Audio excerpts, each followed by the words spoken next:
world has been waging a war against COVID-19, and that fight is ongoing, and we're aware of the challenges posed by the new strain, Omicron, and you know that a team of our specialists went down to South Africa where this strain was discovered, and they've been working successfully there. I'd like to thank our counterparts from South Africa for their cooperation. As for the impacts on the Russian economy and our plans going forward, again, we talked about that at length. What I can say is that our economy faced an immense challenge from COVID-19 and the compulsory restrictions in the economy and in the social area. And I think I will focus on that later on in further replies. But we proved to be more adapted, more prepared to that shock than the top 10 or top 20 economies around the world. Our decline was just 3%, which is lower than in the other economies, and we recovered much faster than advanced economies. We saw these trends last year, and I have a table with the data with me. GDP growth is 4.5%. Currently, it's 4.6%. That's the data as of October. Industrial production up 5%. Manufacturing 5.2%. Our harvest, our crops, is a little bit down because of climate conditions. 123. That's very good harvest, and that will help us to feed ourselves and to provide for the exports. Fixed asset income has been growing, and overall we expect a 6%. Last year we had a decline of 1.4%. Construction is seeing 90 million square meters commissioned. We've seen this for the first time. It's a record high in Russia's modern history. I'd like to congratulate everyone who works in the construction industry, those who work in the construction site and in the management. The average salary started to picking up in real terms, and real disposable income is now improved. It was -2%, and this year we expect a growth. We'll talk about inflation. It's expected to be at the level of 8%. It's significantly higher than what we predicted, but real disposable income minus inflation will still be 4.1. That's going to be the end, and at the end of the year it will be 3.5. Not for every category of our citizens. These are average figures. I'd like to emphasize it once again. Well, I'm sorry, we have to work with these average numbers to have some targets, to have some benchmarks. We'll talk about household incomes more later on. We wanted to go back to the unemployment rate that was before the pandemic, but actually was even lower. Before the pandemic, we had 4.6, and now we have 4.3. It might slightly pick up to 4.4. But in any case, that is a strong signal of how our economy is doing overall. But there are certain challenges in the labor force and labor market, particularly in the construction sector. That's a huge challenge. Now let's look at the trade balance. Now we had 94 billion and it's almost doubled, 180 at the end of the year. As for our public debt, just 4% of GDP, that's the minimum figures for the, compared with our peers. Now, some more performance indicators that would reflect the performance of the central bank and the government.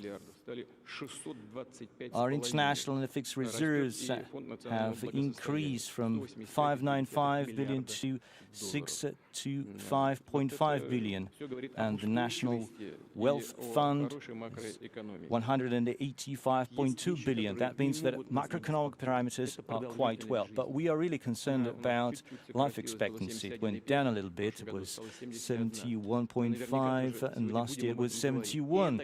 We'll talk about that during the press conference, and that's one of the negative after effects of the pandemic. That's the situation in a nutshell. Overall, I think the central government and the central bank deserves a satisfactory score. So overall, the results are positive. You also asked about growth drivers and vaccination, whether we need full vaccination. We talked about those economic drivers on multiple occasions. Given the situation that we've seen since 1945. So what are the challenges and drivers? Unfortunately, life expectancy is shrinking, the death rate is going up, unfortunately. One of the key challenges for us is improving our demographics, increasing our population. From a humanitarian point of view, from the geopolitical point of view, it's a challenge. 146 million for such a vast territory is not sufficient. And from an economic point of view too, we don't have enough hands in the labor market. So currently we have about 71 able-bodied persons. We need to increase this significantly by 2024, by 2030. That's one of the key factors behind economic growth. And again, there's a lot to be said on the geopolitical front. As Mr. Solzhenitsyn said, our great author, preserving our people and increasing our population is one of the key challenges and targets for us. The second driver is infrastructure. We've been taking extra efforts to ramp up infrastructure.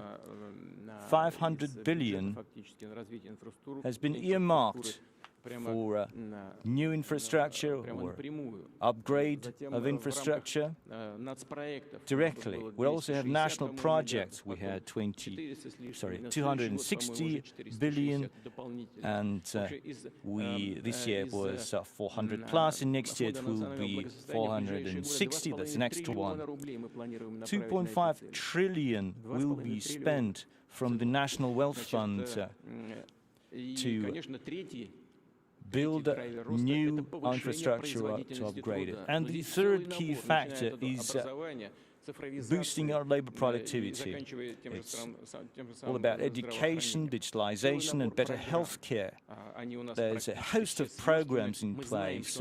We drafted those programs. We've earmarked the funding, and that's been dispersed in a regular basis. So we just need to make sure we get the right return from every ruble, from every kopeck invested. Now, your third question was on vaccination. regrettably, like in many other countries, take some European countries for that matter, they've been also struggling with the low level of vaccination. Take Germany with their advanced healthcare system, and there's a lot of criticism towards their healthcare system, but in any case, that's one of the most advanced, sophisticated systems. We have 49.4%. That's the vaccination rate as of yesterday. I knew you were going to ask me that question, so I double-checked. I knew it was going to be one of the centerpieces about this press conference, and I talked to Ms. Popova and Ms. Golikova. So it's 59.4, that's our collective immunity, herd immunity. That's those who had COVID, or those who had the vaccine. About 70 million got the first dose, 70 plus had 2 doses.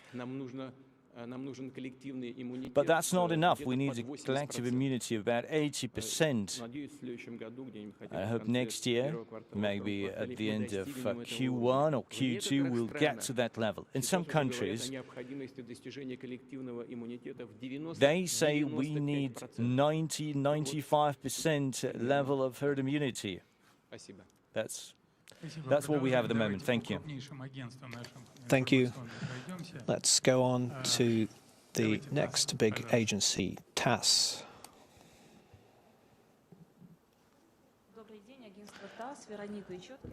Veronika Chotkina, TASS agency. I'd like to ask a question about social spending. The government has increased its social spending recently, and according to the budget for the following 3 years, this is an ongoing trend. Some time ago, we had a discussion about cutting down social expenses next year. How could you comment on that, and how would you describe this new budget? Is it a development-oriented budget, or is it a socially oriented budget?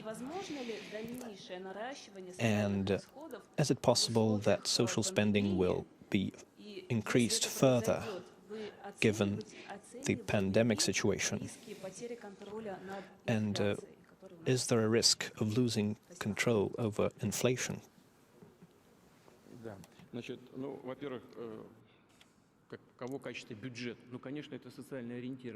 Definitely, our budget focuses on social spending. We had such a debate with our government ministers. Take a look at our healthcare and social spending in general. Let's take healthcare, federal budget, and the compulsory medical fund spending, 1.7 trillion is spent on healthcare. That's a significant, obvious growth. We planned 3.6 trillion for healthcare from 2 sources, from the federal budget and from the compulsory medical system, and this year is going to be about 4 trillion. Next year is going to be 4, but there's going to be, the figure is going to be higher for obvious reasons.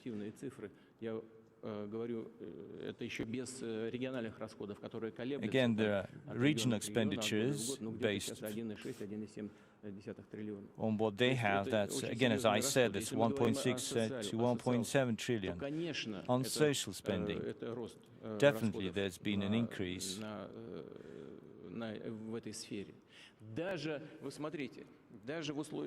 Even during the pandemic,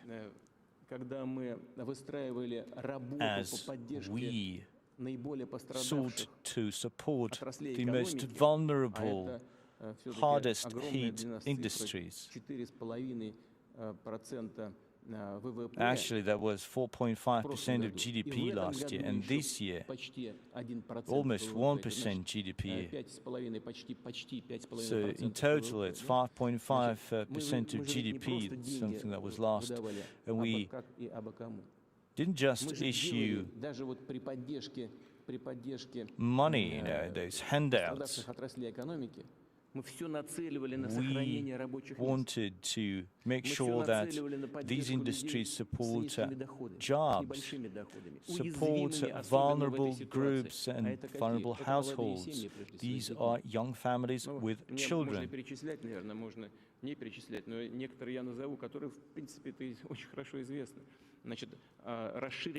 Here is some measures.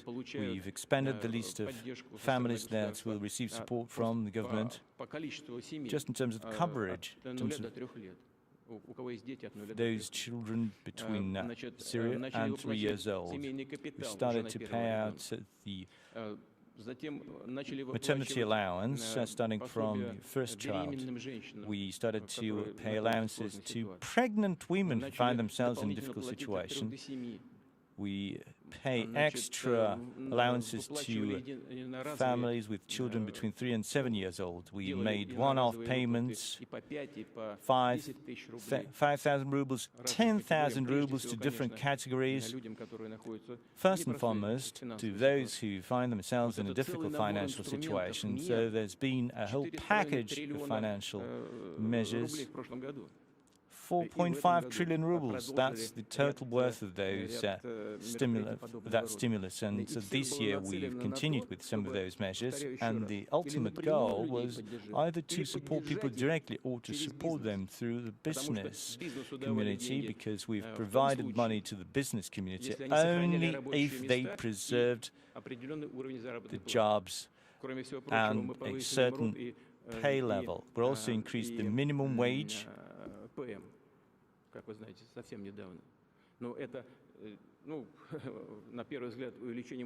Well, it might seem to be an insignificant increase, but the purpose is to increase both social security payments that cover millions of people, because it depends on the minimum pay, and is also reflected in the increase in retirement benefits. So this budget has a strong focus on social spending. And again, as I answered the previous question on economic drivers, I've announced unprecedented plans to promote our infrastructure. We plan to spend 2.5 trillion from the National Wealth Fund. We plan to issue an extra 460 billion next year. Digitalization is now all over the place. We will invest heavily into this area too. So it focuses both on social spending and on growth, and that's quite obvious if you look at the figures. Yes, please. Another thing I wanted to ask is how would this growth in social spending influence the inflation situation? You're absolutely right. It's one of the key issues in terms of preserving macroeconomic stability. Many leading economies around the world introduced quantitative easing and started printing more money, and that led to high inflation in advanced economies. That's pretty obvious. We have those figures in front of us. Budget deficits are widening in every advanced economy. It's higher in the US, it's a little bit lower in the Eurozone, but it's still kind of extraordinary, not typical for them. Take the US, the leading economy in the world. Their inflation is 6.1, 6.2%, and their target is 2%. So that's 3 times their target, and we have a target of 4, and our inflation is 8%, and so we have double the amount, and the US has 3 times the target, and the Fed will have to do something. So definitely fiscal policy has an effect on the macroeconomic situation and might offset the noble aspirations that were initially behind those moves. Yes, 8% is way too high for the Russian economy. We need to go back to 4% to our target. Well, we might criticize the central bank, and every day I'm in touch with our colleagues from the real sector of the economy. I know that they've been grilling the central bank. I'm aware of their case, almost every day. We just don't show it on TV. People are 3 meters away from me and they share the... what you're seeing on television is the insignificant share of it's just a fraction of the contacts I have, the meetings I have. We have meetings every day. So they'll be just 3 meters away from me and they'll be talking to me. I know that the real sector is not happy with the interest rates hikes, with the policy rate hikes. But if we don't do that, we might have the same situation as in Turkey.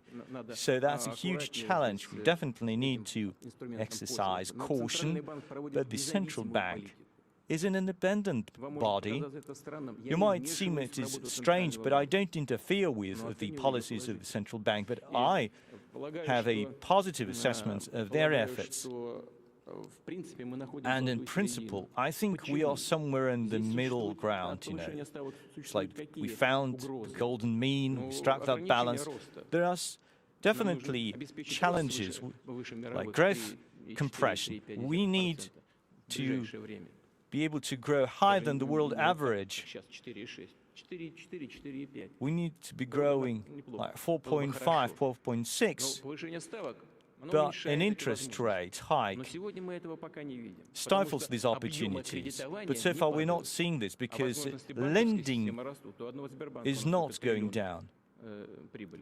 Sberbank has $1 trillion worth of profit this year, so the banks are quite good with that. So I think we found that balance. We're walking along this fine line. All right, now the third big agency, RIA Novosti.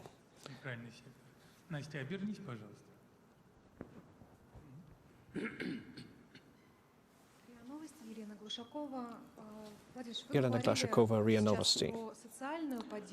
You spoke about social support, but business is also important. How do we find the balance between restrictive measures to fight the pandemic and supporting the economy? Not only big companies, but also small restaurants and shops and cinemas suffer as a result of this. And what is your opinion of the governors who received different amounts of authority as a result of the pandemic?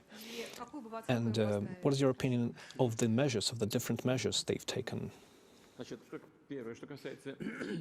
Now, first on our support for the business community, you say that it's the major corporates and the SMEs that are suffering. Actually, it's the SMEs who are suffering most, and definitely there are some negative effects for the major companies too. We actually came up with a package of measures to support everyone and asked the government to do that, and the government delivered.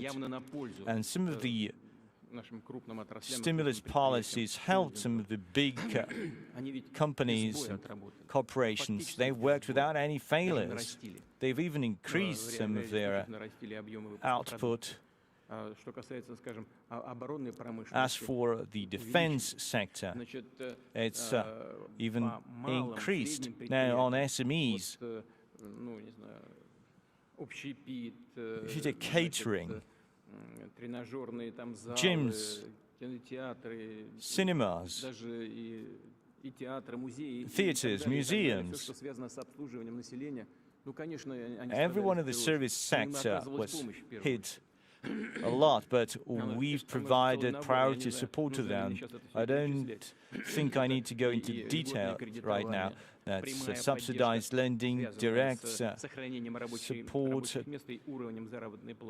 to provide, to preserve jobs and the level of pay. And that applies to loans.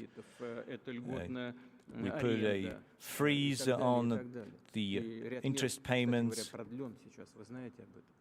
and subsidized lending.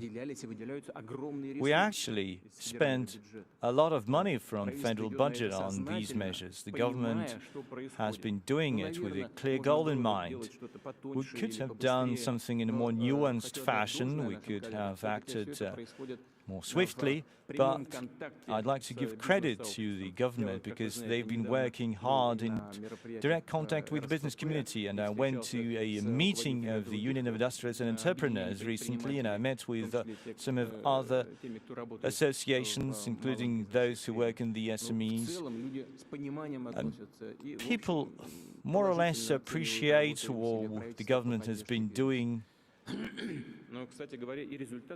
And actually, their performance has been quite good. As I said, we've recovered from the crisis faster than other economies around the world. And the decline was lower, and we recovered faster. And that's quite a good achievement. Now, on your second part, how do I assess the performance of the governors? As I said multiple times before, I think you would agree with me. Many countries followed suit.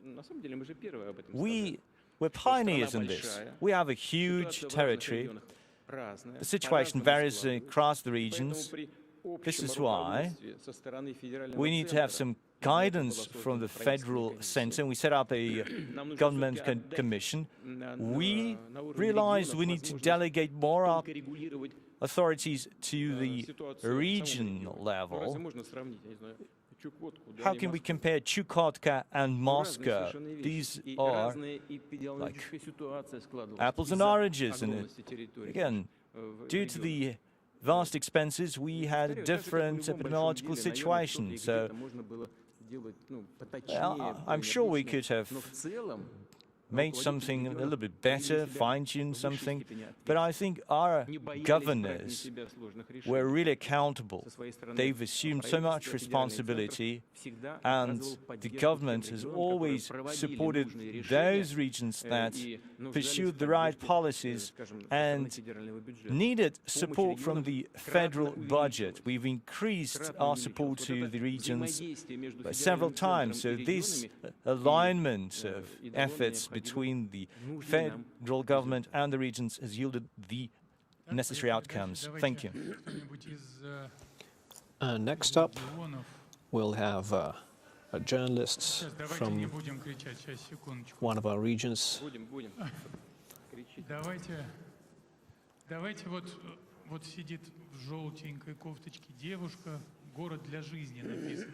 Now, I see there's the Да, пожалуйста. Город для жизни media outlet. Великий Новгород, Людмила Данилкина. My name is Lyudmila Danilkina. I'm from Veliky Novgorod. Mr. President, you know, our city has a rich history, and this is a question about the city environment. What other cities,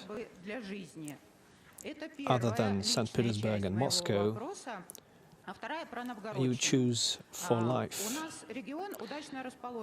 And the second part of my question is, we are located between these two capitals, but we would have a much quicker pace of development if there was a high-speed railway line passing our city. So, are there any prospects that this line would be implemented? Thank you. Now, on your first question, where would I prefer to live apart from Moscow and St. Petersburg? Why do you want to exclude Moscow and St. Petersburg? These are Russian cities, and I was born in St. Petersburg. That's my home city. So, first and foremost, when you asked this question, I thought of St. Petersburg.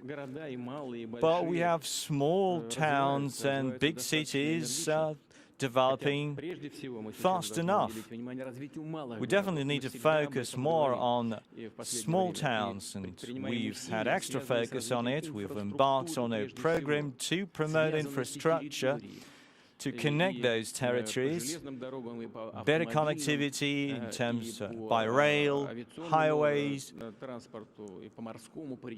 by air, by seas and rivers, and we plan to invest enormous funds into it. A lot depends on adequate connectivity.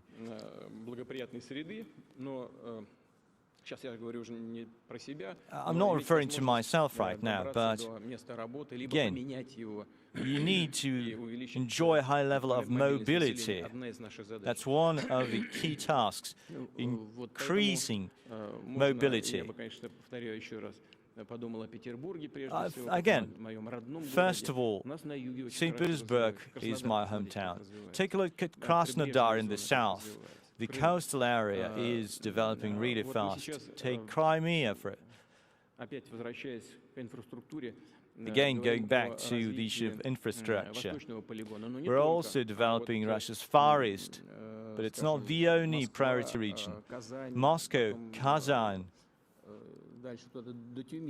and until Tumen, that's as far as we want to reach, and then we would like to have it like a ring road, and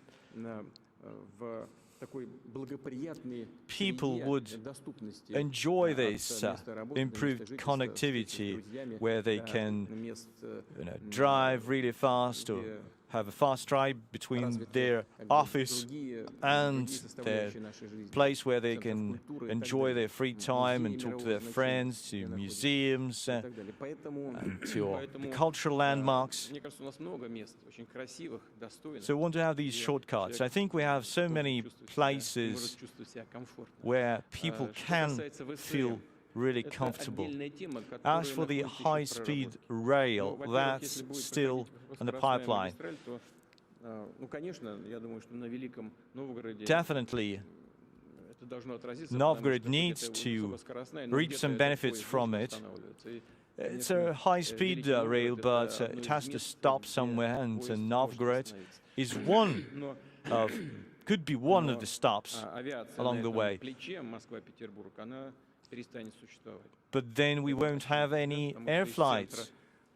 From the center of Moscow, you'll be able to get to the center of St. Petersburg in 3 hours. And it sometimes takes 1.5 hours to go to the airport in Moscow. So aviation, air flights will be made redundant. So we need to think of the consequences of those high-speed rail systems in other countries. Take China. They have so many high-speed rail networks. They used to be loss-making. Even in China, with a population of 1.5 billion. So we need to make it economically viable. That's definitely such a line would enjoy demand at a certain distance. Sometimes air flights could be more commercially viable. So currently it's being studied by experts. Александр, это вы сейчас кричали? No, I think we had Alexander Gamov from Komsomolskaya Pravda Сейчас вам дадут микрофон. was clamoring for a microphone. No, it was not me. Да, задавайте вопрос. Ask the question anyway. Well, thank you. Mr. President, thank you for holding this press conference today. Mr. Peskov said it was your initiative. I'd like to go back to the topic raised by Mr. Terekov in the beginning. You meet scientists on a regular basis. What is the reason for these new waves of coronavirus infection, which are increasingly more intense? And sometimes people catch the disease even after getting the vaccine. And why is mortality rate so high?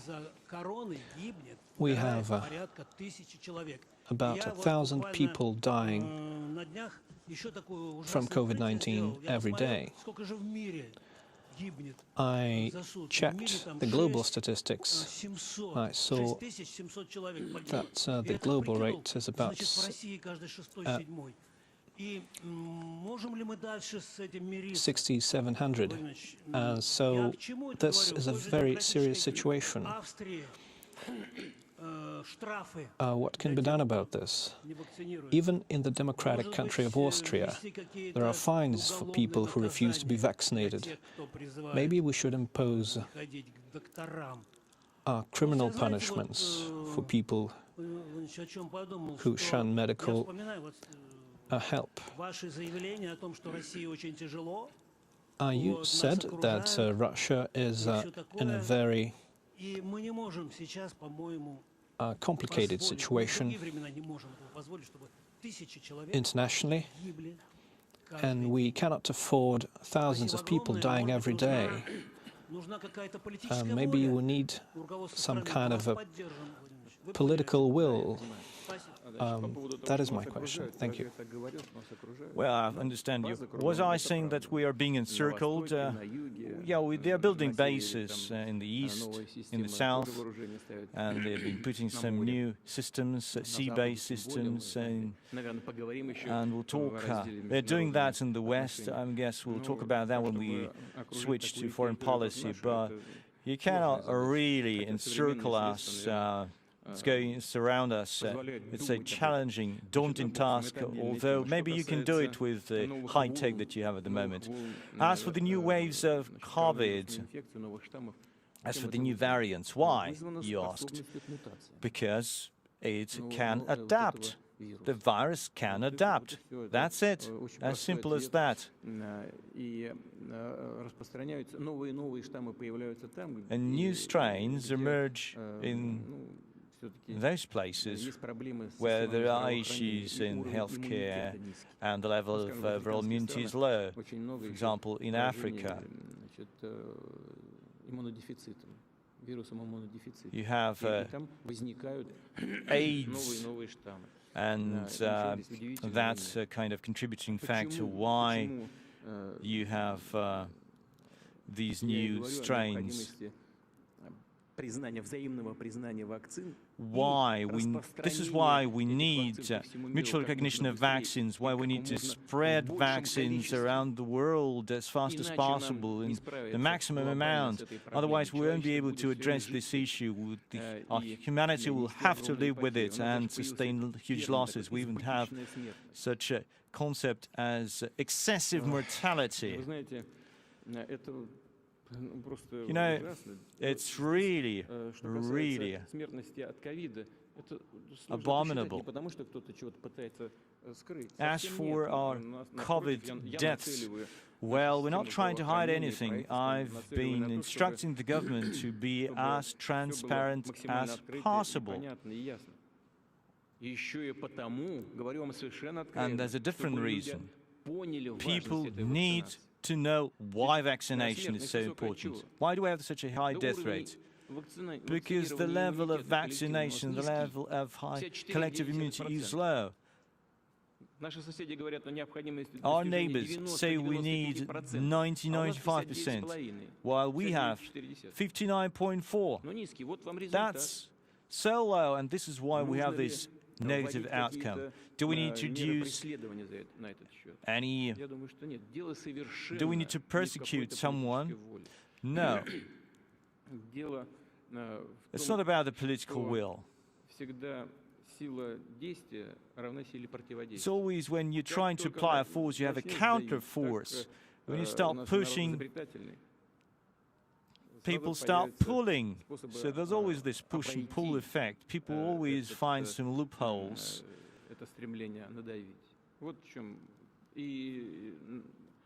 They're kind of pushing back. They will always find ways to push back. We need to act in a different way. We need to respect people, regardless of their stance. We need to be patient in communicating the need to take some precautionary measures. Take vaccination, for instance. So why do we have breakthrough cases? Yes, breakthrough cases are possible. They may occur. If you were sick, what's the breakthrough rate? We have the media, foreign media here. They say that those who were sick, they get sick again. But what's the rate? You know, 1%, just one. And if you take vaccinated, just 3 to 4%. And the share of those who vaccinated who are hospitalized is much lower, several times lower than those who are not vaccinated. These are hard, cold facts. We just need to share them with the people. And back in the Soviet time, no one asks you. They would introduce compulsory vaccination, and that's it. And those who used to be bosses in the Soviet times,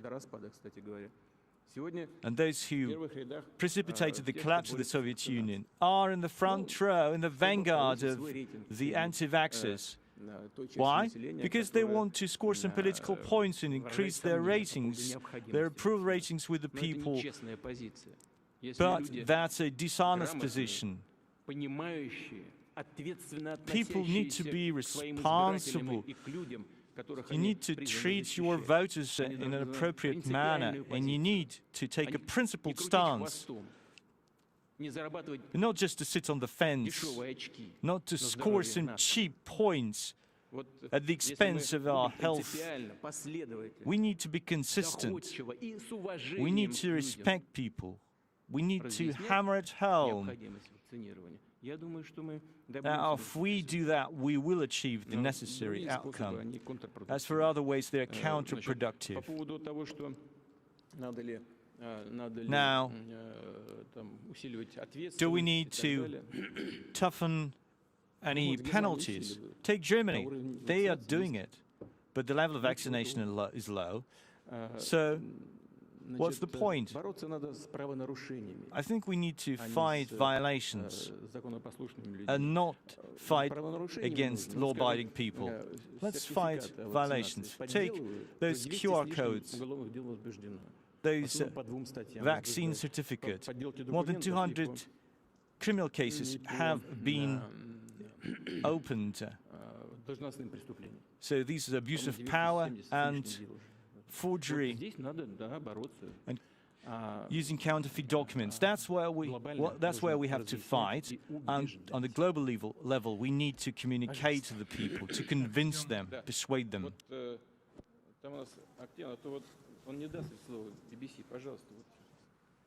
What about BBC? Yes, please.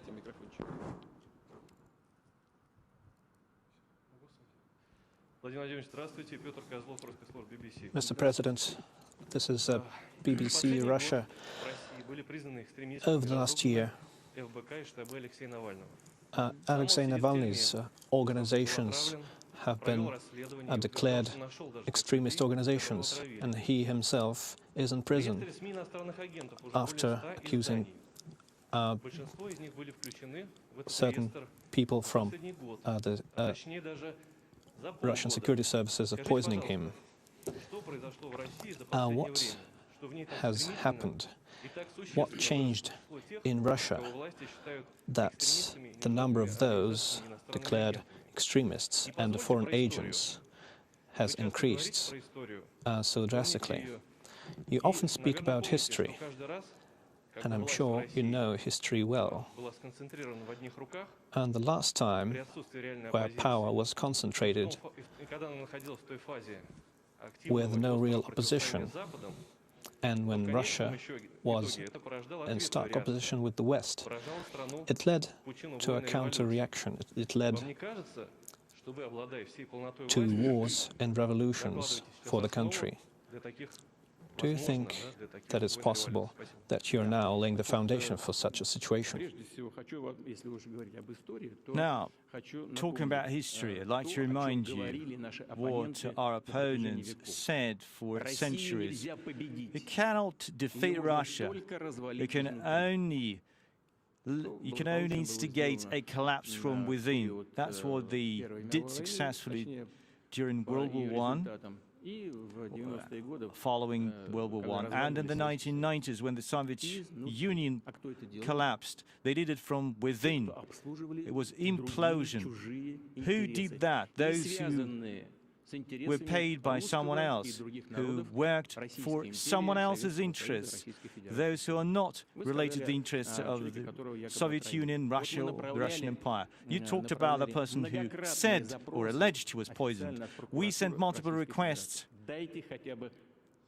to share at least any evidence that would support, corroborate this allegation. Nothing. Zilch, nada. Why? What's the reason? No evidence. Take that Novichok poison. Okay, can we come over? Can our specialists come over to you and work together? I suggested this to the presidents of France. Give us some grounds to open a criminal case. No, nothing. Why? They just keep silent. So let's turn this page over. If you can't say anything in response, that's it. As for those who sit in jail, you'll always have someone who's going to sit in jail in every country. You should not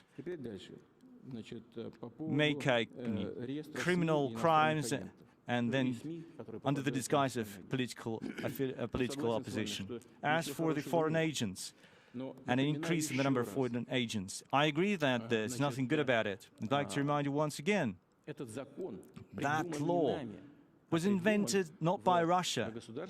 It was invented by the country which is an ally to the UK, which you represent, and it's considered to be a beacon of democracy. But it was passed, that law was passed in the 1930s, but it's still in place right now. It's still effective. It's still in effect. 0.034% of organizations are considered to be foreign agents. And the same figure is true for Russia. Just the same share. What's the difference? If you don't end your activities there, you'll be jailed for 5 years in the US. Even if you stop this activity and shut down your operations, you're still liable. You're still criminally liable. 5 years, that's it. Here in Russia, nothing like this. We don't ban the operations of these organizations. We just want those organizations who are involved in some internal political activities should be straightforward about the funding, the sources of the finance. They can continue with their operations. Our law is much more liberal. If you think that it's not enough, and just like your colleague is saying, we need to introduce criminal penalty.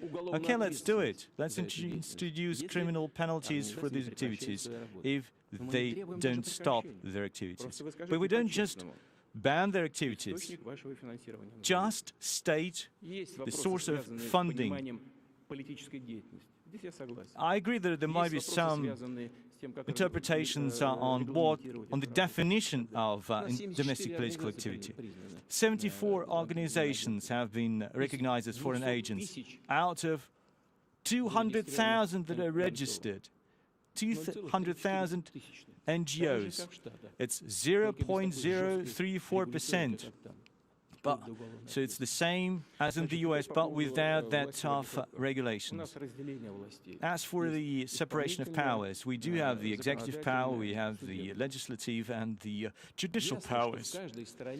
It's clear that at every stage of history, there might be some specifics in terms of the balance between those powers, but we'll try to make sure that our country is united, that it's moving ahead, consolidated, and it's the Russian people who would have to decide, and not those who you service today, who you work for today. Yes, please. All right, now let's go on to TV channels. We have ANTV.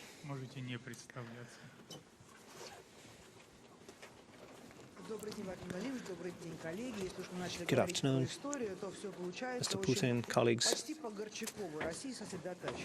Now, Russia is concentrating, and of course, we'd like to be concentrated on our domestic issues. But the current situation around Russia is very intense. Western media say that Russia is going to attack Ukraine. You make phone calls, try to calm them down, but still they're panicking. And over the last 30 years, we've had a criticism from Western countries saying that we're doing something wrong. But we have our security priorities, and we have an understanding that it often happens that anything we agree on may be left on paper and forgotten. So what should we prepare ourselves for? What is the realistic expectation? They're talking about a war, but have we actually calculated the risk of such a war, even if it's a result of a provocation? So you spoke about Gorchakov, and the phrase that he used, the first part of that phrase was, it was the question he was asked, so is Russia angry? No, she's not. Russia is not angry. She's focusing on something. So you can take your seat now. I will try to be really brief. But I would like to start from the very beginning, because the escalation started back in 2014. And before that, despite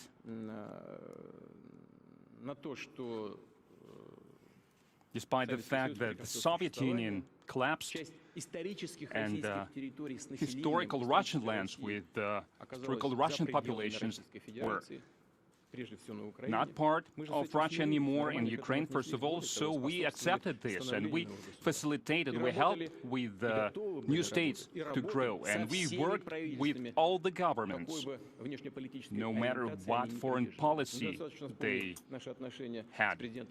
Just remember our relations with President Yushchenko and Prime Minister Timoshenko, just like today's leadership of Ukraine, they were speaking about their absolute pro-West orientation.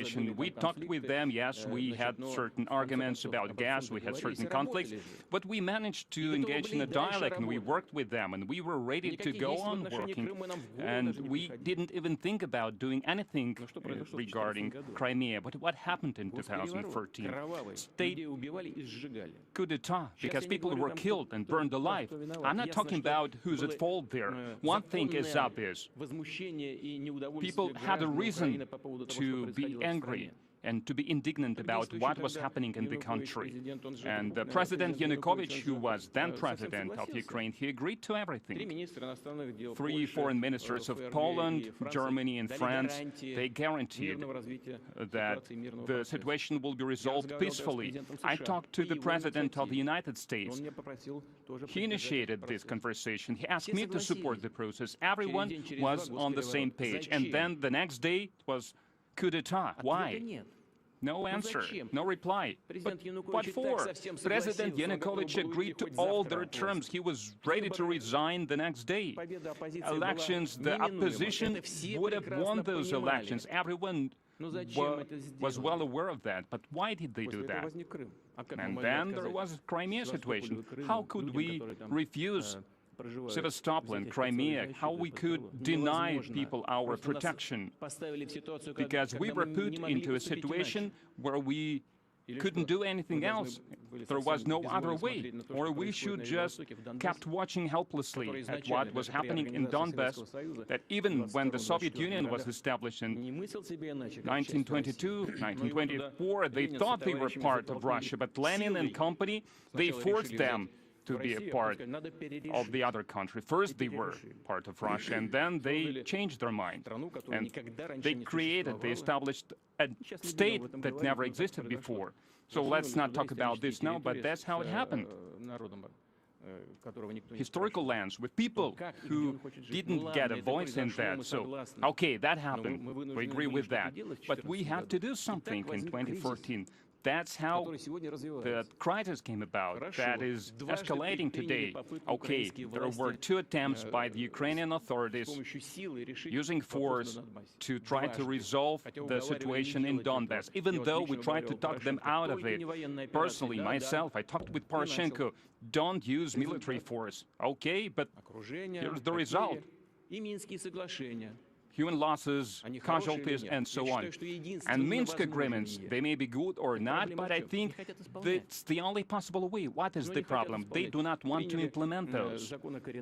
They adopted the law about the native people, so they said that the Russians who live there, they are not native there. The same for Romanians or Polish people there. That's where these contradictions come from that Ukraine has with those countries. They exist. They don't highlight them, but they exist. Now the language law. So they are trying to squeeze out Russian people, people who speak Russian, from the lands where they historically resided. Now everyone says Russia must implement the Minsk agreements, and we agree with that. And the government now is introducing a law about the transition period, but it has nothing to do with the Minsk agreements. Instead of amnesty, they have a ban on amnesty, so almost a criminal persecution for the instead of the amnesty. Instead of the elections, they have this military administration they want to introduce and establish. Instead of amnesty, they want to have lustration of the population. What's that? And they used the Venice Commission to endorse it. How can we react to that? Well, okay, that's their inner policy. And now they're saying war, war, and war.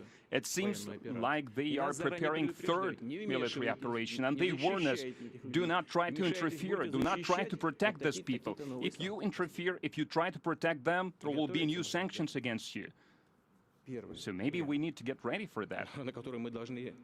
And we have to react. We have to think something about it. We have to do something about it. The second scenario, and it was in my article, they want to establish an anti-Russia in those lands. And they want to supply them with the modern weaponry. They want to brainwash the population and think about the perspective. How should we go on looking back at what is going on there? What kind of weapon do they supply there? And then, using this new weapon as a cover, they will push the radicals to make them to resolve the Donbas issue using armed forces. And also, why did they have the Crimea platform, actually? So, they do not talk about it as result issue. No, they try to push their agenda that way as well. But we must think about our security, not even today, not next week, but we must think about near future. So Russia has to live with it somehow, without the need to look back there all the time, awaiting, expecting a hit from there, because that's a serious issue. Because we just talked about our plans to develop socially and with healthcare and so on, but it will go nowhere if we will have conflicts you're talking about. But that's not our choice. That's not what we want. That's why I responded to the suggestion, to the proposal that President Biden had to appoint representatives to engage in talks about the strategic stability. It is obvious that one of the most important, crucial elements today is the safety and security there in those areas. And we need to understand how can we protect ourselves. So we don't want to be sly about it. We just ask the direct question that NATO should not expand to the east anymore. So the ball is on their side, so now it's up to them to say something. And in this regard, I would like to emphasize that in overall, the reaction is positive. American counterparts are saying that they are ready to start this conversation, these negotiations, early next year in Geneva. Representatives from both sides have been appointed. Hopefully, that's how the situation will develop. All right, let's go to some of Russia's regions. Mr. Peskov, if I may, I can see China in there. I don't know exactly who. It says China. This is C2. Could you please give them the mic? That's on the other side. Chinese news agency. CGTN. No?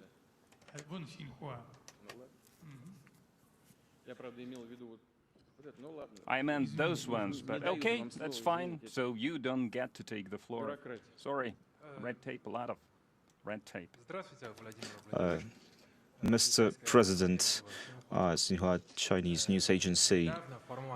Recently, in a video call, you had a conversation with Xi Jinping, and you noted that our bilateral relations are a true example of intergovernmental partnership in the 21st century. Today, in the current complicated international situation, how can we understand this assessment?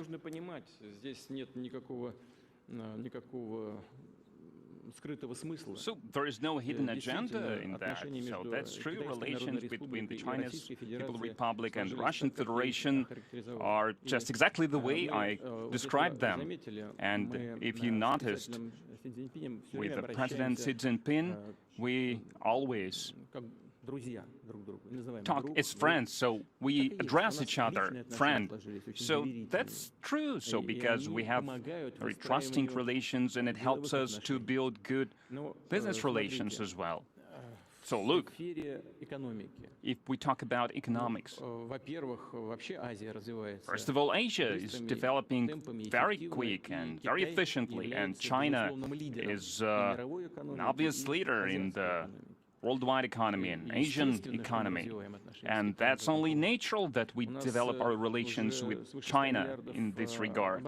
We have the turnover of more than 100 billion, and it's higher than the pre-pandemic level. So,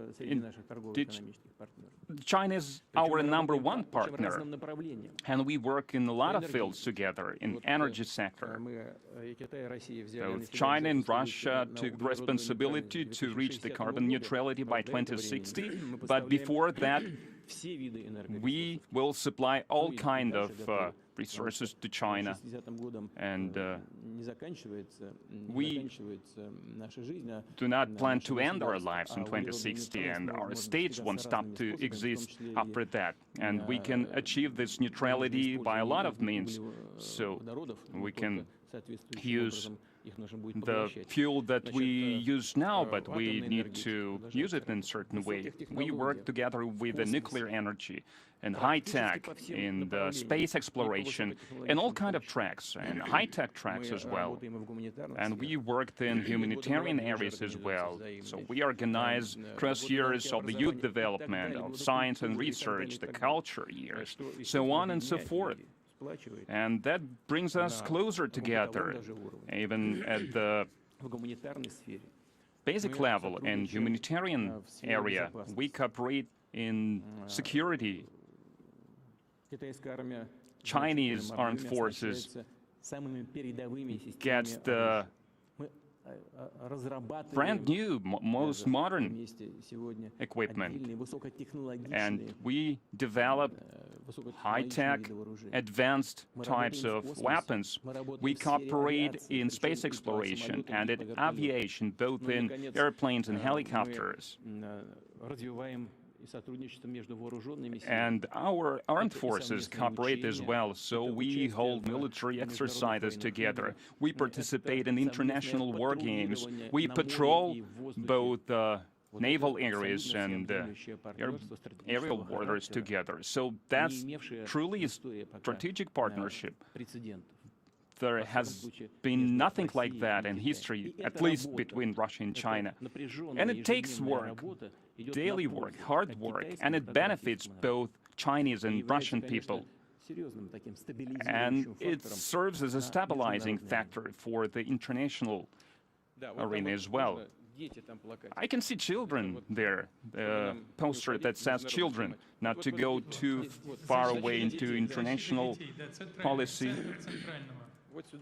Yes, at the center, protecting children, the banner reads.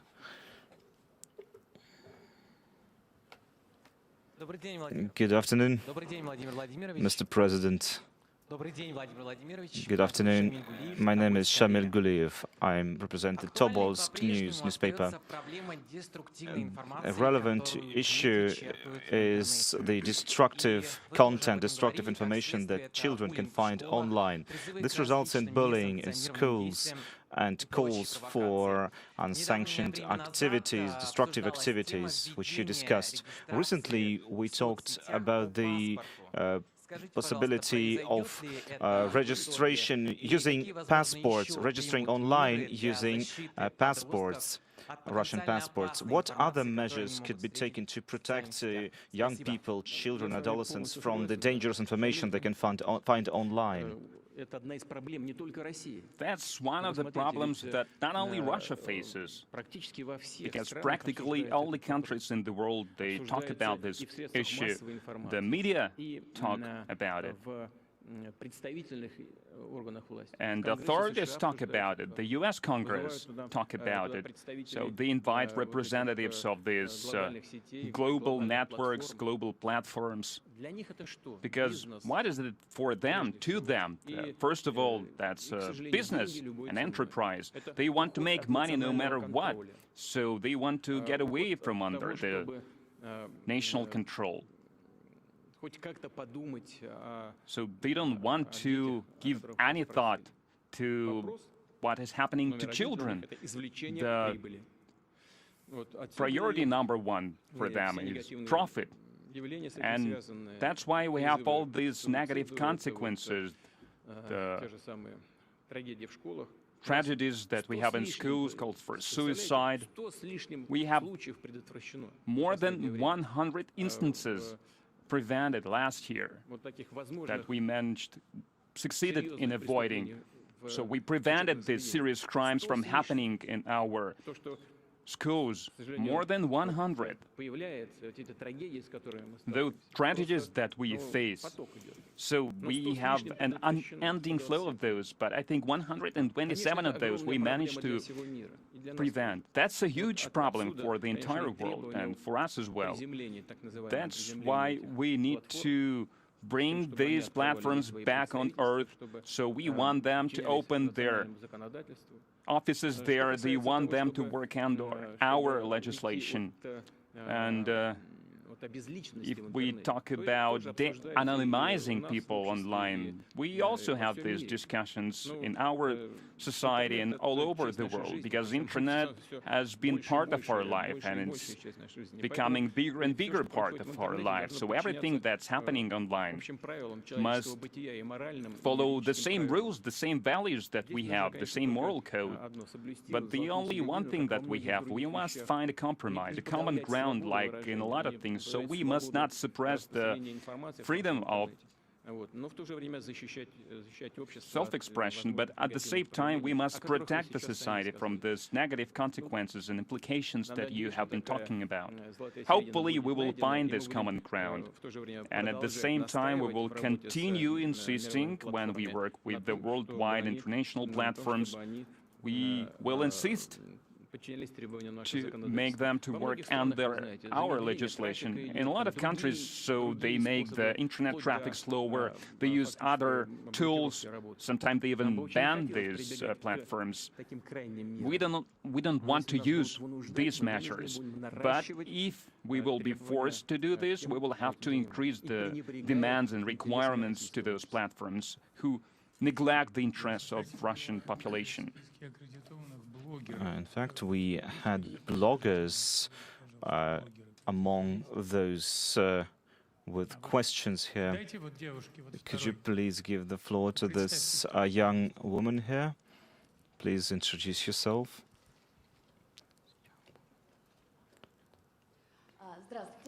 Good afternoon. My name is Anya Hilkevich. I represent the Russian news network, social network called Yapi. My question is, the development of digital services invites a lot of opportunities, including in education. We have new ways to provide information to the young people through games, through entertainment. So our app called Yapi allows you to consume content, but also create videos, be creative, etc. So my question is, what's your stance on talking to the youth through these means, or do you believe that the young people are going back in their development? I think that the humanity is developing, and that's a fact, because we are gathering more and more information. We can share information easier. That's why we can be more creative. We're not only running faster, jumping higher. We are thinking in more creative ways now. And education nowadays, especially for younger children at nursery schools, it's game-based.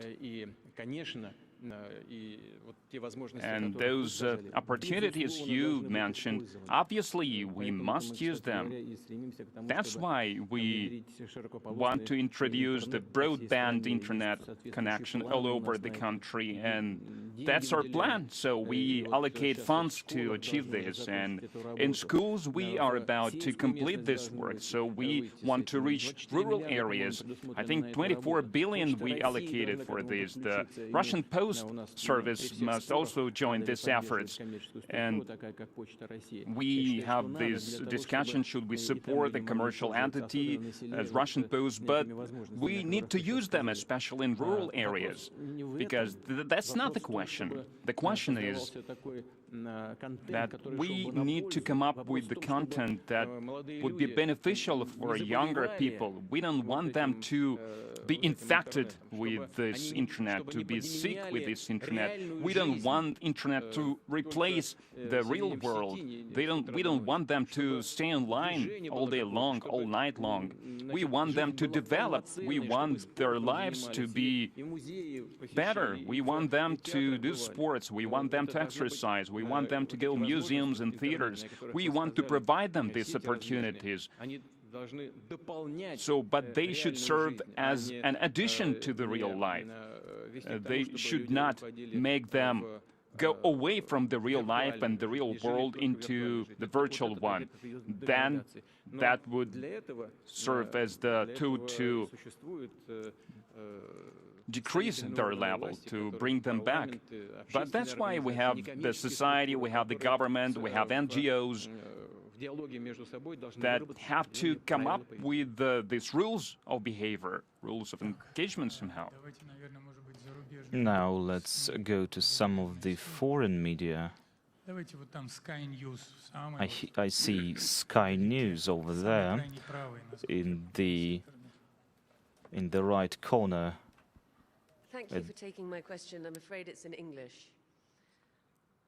You have talked a lot about security guarantees, and now we've seen your proposals. You also say you have no intention of invading Ukraine. So will you guarantee unconditionally that you will not invade Ukraine or any other sovereign country, or does that depend on how negotiations go?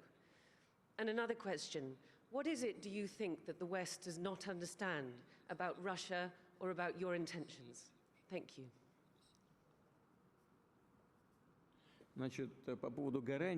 So as for guarantees and what depends on what, and will anything depend on the negotiations, our actions will depend not on the negotiations, but on the unconditional security of Russia today and in the future. In this regard, we have made it absolutely clear that NATO's expansion to the east is unacceptable. What's not clear about it? We are not the ones that deploy missiles next to the United States borders. That's the other way around. The United States brought their missiles next to our borders. They are at our threshold.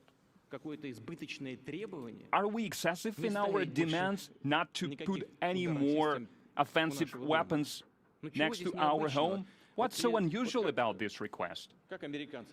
So what would Americans do if we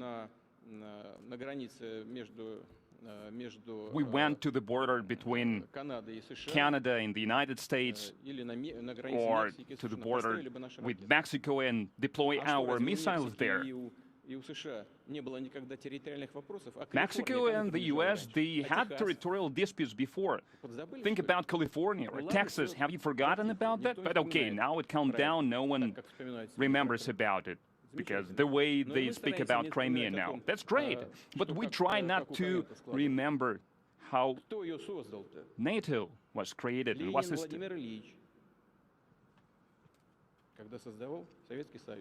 So who created Ukraine? Vladimir Lenin established Ukraine when he created the Soviet Union. And he used his own agenda to create this state. But now the only thing we're talking about, the security. So let's forget about history. We must think about the security. We do not care about negotiations. We want the result. And I've been talking about it a number of times. Not a single inch to the east. That's what we heard in the 1990s. So now look at what happened. So they just cheated us. vehemently, blatantly. So NATO is expanding. And so now they're in Poland, so they have the offensive weapons in there. That's what I'm talking about. We are not the ones who are threatening someone. We are not the ones who came to the border of the US or the UK. They came to us. And now they're saying, no, now we will have Ukraine as well. It means they will deploy their weapons there. Even if not officially part of NATO, if they have some agreements, they will have their bases and they will have their weapons in there. That's what we're talking about. And you want guarantees from me. You should come up with guarantees right now, immediately. And not to keep talking about that for decades, on and on.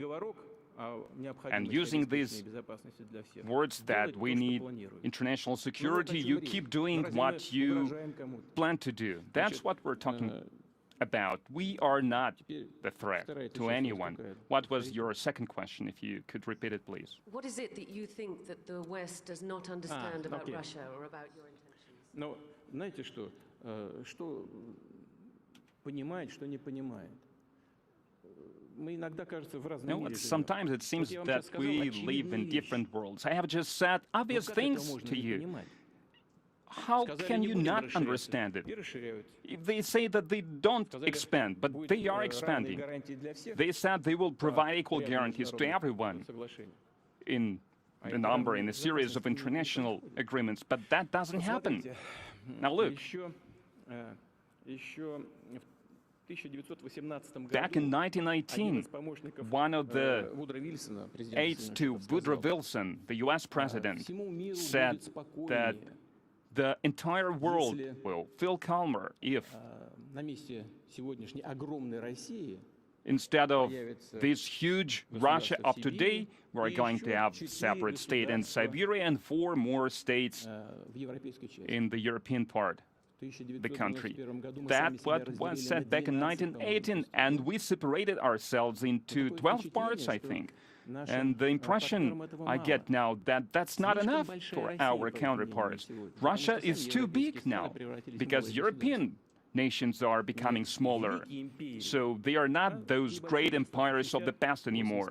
So they are small countries of 60 to 80 million of population, but even after the collapse of the Soviet Union, we have only 146 million of population. But that's too much for them. I think that's the only viable explanation why they keep on exerting this pressure. Back in the 1990s, the Soviet Union did everything to build normal relations with the West and with the United States. And I said that before, and I will say it again, because I want your audience to hear it again. I forgot which media do you represent, but that doesn't matter.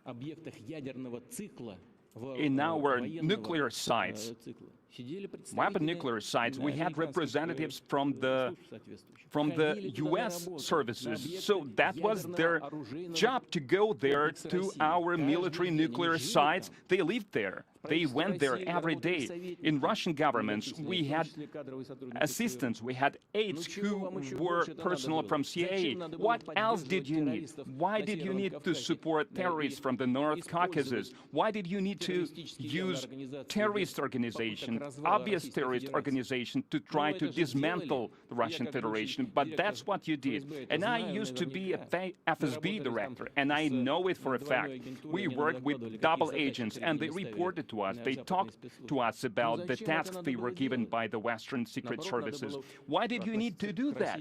No, you should have treated Russia as a possible ally. You should have tried to strengthen Russia. But it was the other way around. You wanted to dismantle the country even more. Then you started to expand NATO to the east. But we asked you not to do it, and you promised us that you won't do it. And then you told, show us the paper where it says. We don't care about your concerns. And that happened every year. Every year we tried to talk back, we tried to stop this expansion, we were expressing our concerns. No, nothing. Go to hell with your concerns. We will do whatever we deem fit. 5 waves of expansion. So what's this misunderstanding is about? Ask them why can't they understand us. We want to ensure our security. All right, I see the region of Kaluga. Two banners there. Да, спасибо. Good afternoon, the Kaluga region, Tatiana Zimushina, Nika TV. I'd like to go back to the COVID-19 pandemic. We spoke about the dangers of COVID, but there are other diseases as well, other problems. For example, planned medical help is suffering because many new wards are given to COVID patients, and so planned help, planned across other diseases, is getting worse, especially in the regions. Could we somehow revert this situation, or if we have another wave of COVID, we will have more lockdowns and an exacerbation of the problem?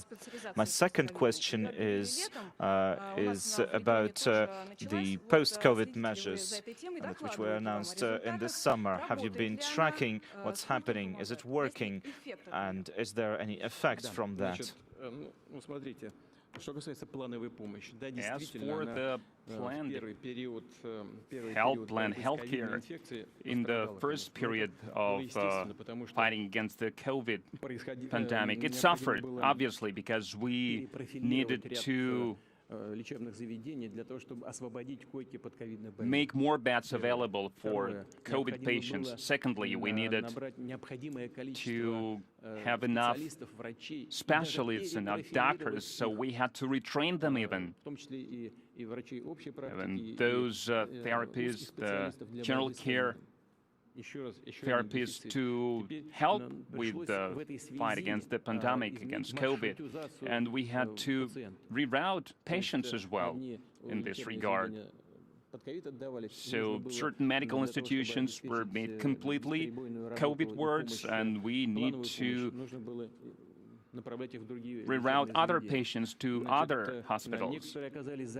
So some hospitals were shut down. Some hospitals and medical institutions had to be shut down to clean them after they were COVID wards. So we had a lot of problems, and there was a deficit of the PPEs and of the necessary suits, so it added to the problems that we faced. Hopefully, all these issues, we have overcome those. Hopefully, we won't face any more deficit, even though we had some problem with the oxygen. I would like to thank the military industry that helped us to resolve this issue. Hopefully, like I said, in the future we won't face these issues anymore. We got help from volunteers. We got help from the college teachers. We got help from the senior students. And in overall, I think we succeeded in putting all our forces together and to be efficient enough to withstand all these threats. And one of the areas where we work hard, it's not only the prevention of COVID, but also rehabilitation after COVID. So we allocated certain funds to help with those. Maybe it's not as efficient as we hoped it would be.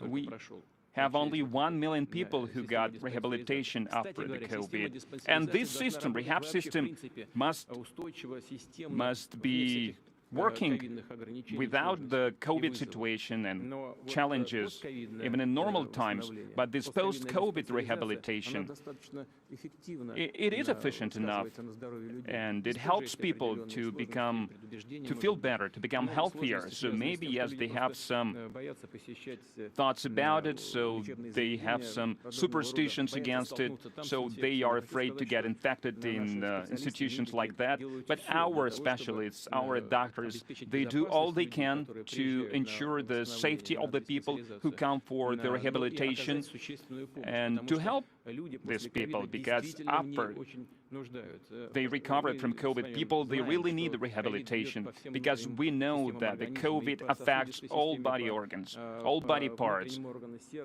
heart, kidneys, liver, everything is affected, even brain can be affected. So they need rehabilitation, people need rehabilitation, and we established a good system, so hopefully it will expand, it will grow bigger. But we have all conditions necessary. All right. Let's go to this sector, please. Channel 1, and then we'll go upwards. Thank you. Channel 1, Krasnov. The gas issue is something that has been in the headlines in Europe. Since the prices went up, we've been hearing a lot of accusation towards Gazprom and Russia in general. Just recently, they accused us of limiting supplies through Yamal-Europe gas pipeline. First they say we are monopolizing supplies, and they say we're not. Now they said that Gazprom should provide more gas, should sell more gas. They demand it. I know the situation in Europe is difficult. They have a deficit and they don't have enough gas. But is it Gazprom's fault? Is there a speck of truth in any of these accusations that we hear?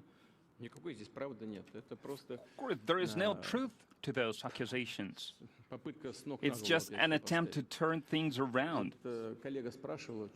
One of your colleagues asked, why can't West understand? They keep lying all the time. That's why. Gazprom is delivering everything that the contractors are asking for due to the contracts that we have. And not only the amount they request, but we increased the delivery by 12% or 20% to Europe and to other countries. You can take your city, and they increased their supply to Europe. And that's the only company, if we talk about the worldwide market, that's doing that. And I spoke about it as well in international events, that the American suppliers left the European market. They just keep delivering some small amounts of gas. So they went to the premium markets, to Brazil, to Asia, China, South Korea, Japan, because they can pay more. Europeans thought they were a premium market. No, they were wrong. And then the prices went up. There are a lot of factors. Bad weather. Last year, we had cold and long spring, so they didn't accumulate enough gas in underground storage, so it created deficit.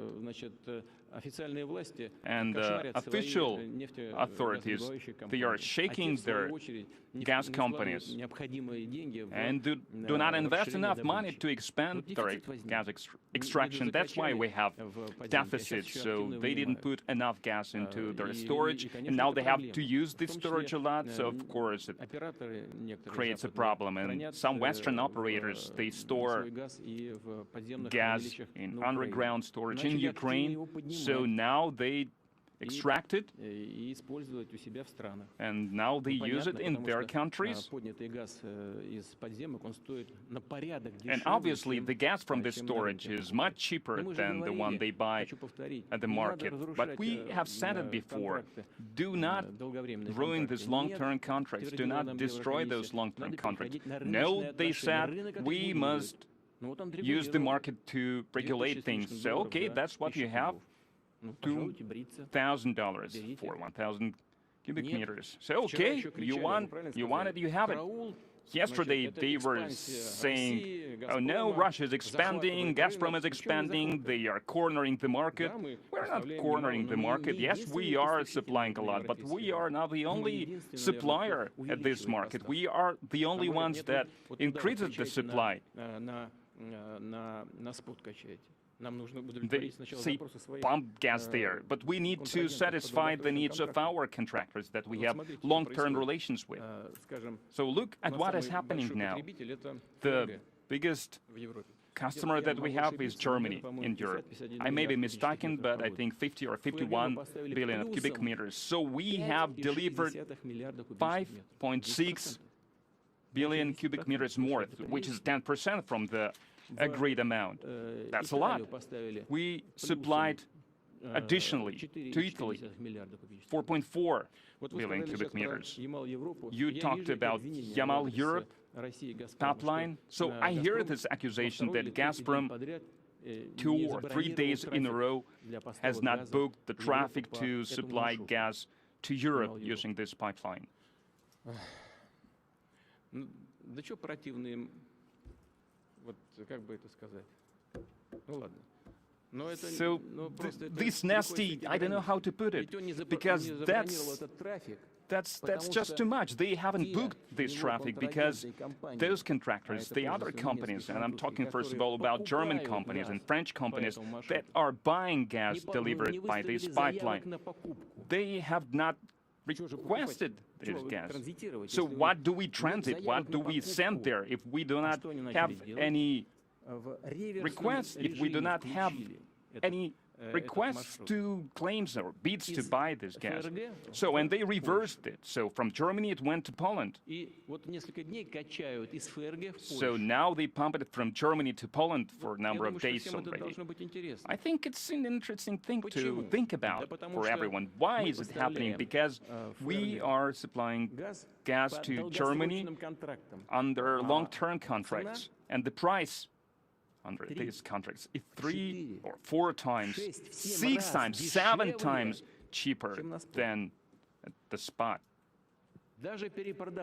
So even by reselling 1 billion cubic meters, you can make almost $4 billion. That's business. So after getting a certain volume, certain amount of gas, after getting 5.6 billion cubic meters more, so now they resell it, but that's not all of it. So they pump it in reverse, and how can we pump it straight to them? Because we can't use the same pipeline to move gas both ways. So they didn't make a bid, and they reverse the gas using this pipeline. But that's only part of the information. There is the pipeline that connects the Polish pipeline with the Ukrainian one. The volume is 3 billion cubic meters. That's how much they sell from Germany to Poland. And we have all reasons to believe that this gas goes to Ukraine eventually. And the consumers in Europe and Germany have to admit that that's what's happening in reality, in fact. And maybe they need to go to authorities to hear some clarifications. And instead of pumping it to Poland and then to Ukraine, trying to help them to stay on their feet somehow. So maybe they should rather keep on supplying gas to Europe, to Germany, and influence the price at the spot, because the bigger there is a product at the market, the price will be better. But no, they pump it back. That's the problem. Gazprom has nothing to do with it.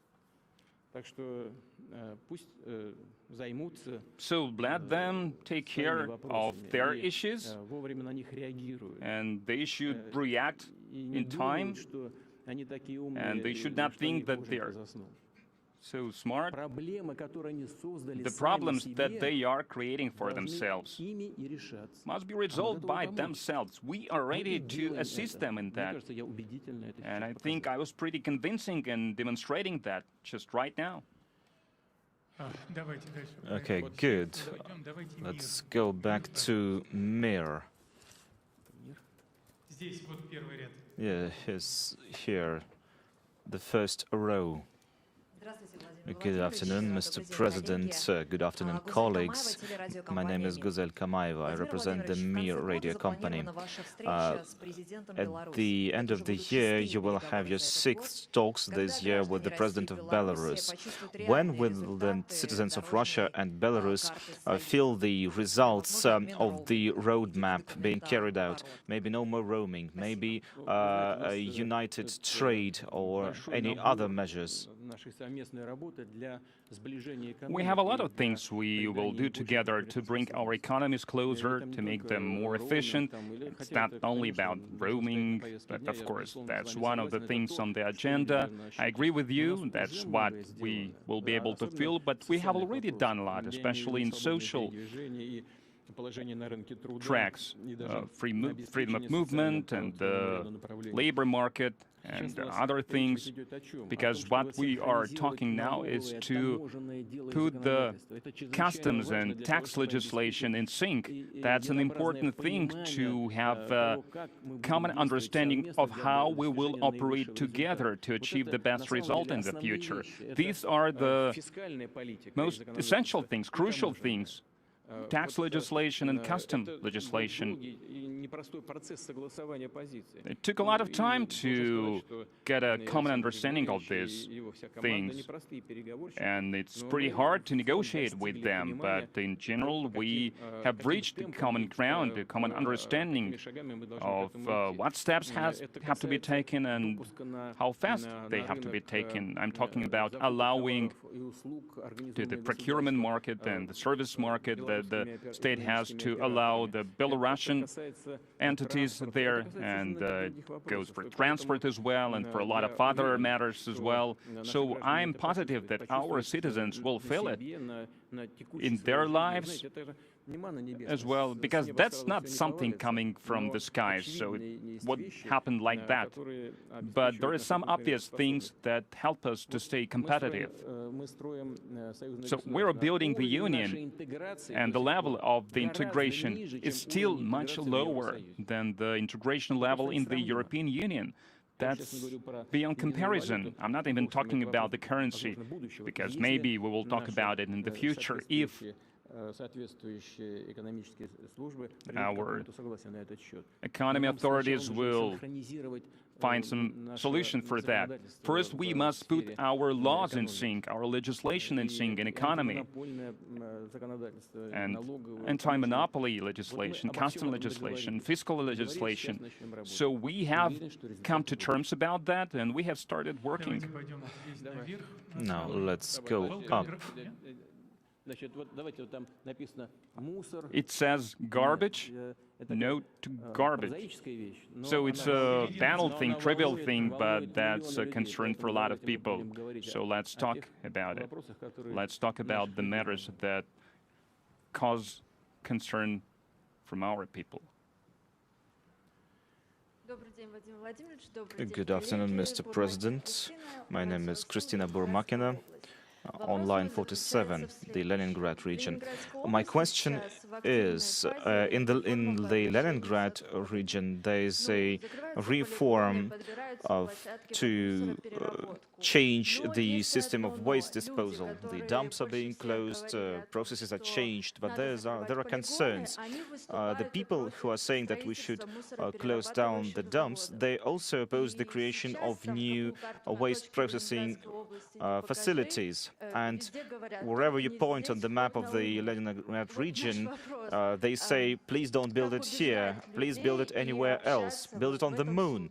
What do you do when no one wants to house this waste processing facility? You should direct this question to the governor of Leningrad region. But overall, this waste reformation, garbage reformation, despite all the complications, so we are moving forward with that. Our goal is to resolve this issue eventually, but one of the key tasks we have is to establish certain entities to help with this process. We have established them almost in all the regions of the Russian Federation. They have started operating, and we have we have increased manifold the number of the sites to help with this. One of the first steps we wanted to establish is to collect garbage separately. And we are ahead of the curve by 40%, at least from the information that I have. So we have reached the 40% of this, and it's more than we have planned. The same goes for the waste management sites, waste recycling sites. The same goes for the new landfills equipped with advanced technology. Yes, we have to do something with the waste that we produce. And there are several ways to do it. We can burn it, we can recycle it, and there are some waste that we can't recycle, so we have to bring them to the landfills, but these landfills have to be modern, away from the residential areas. So we are working in all those tracks, in all those areas. And the pace we're moving along is higher than we have planned, which is good. Of course, there is always a question of how do we explain to people that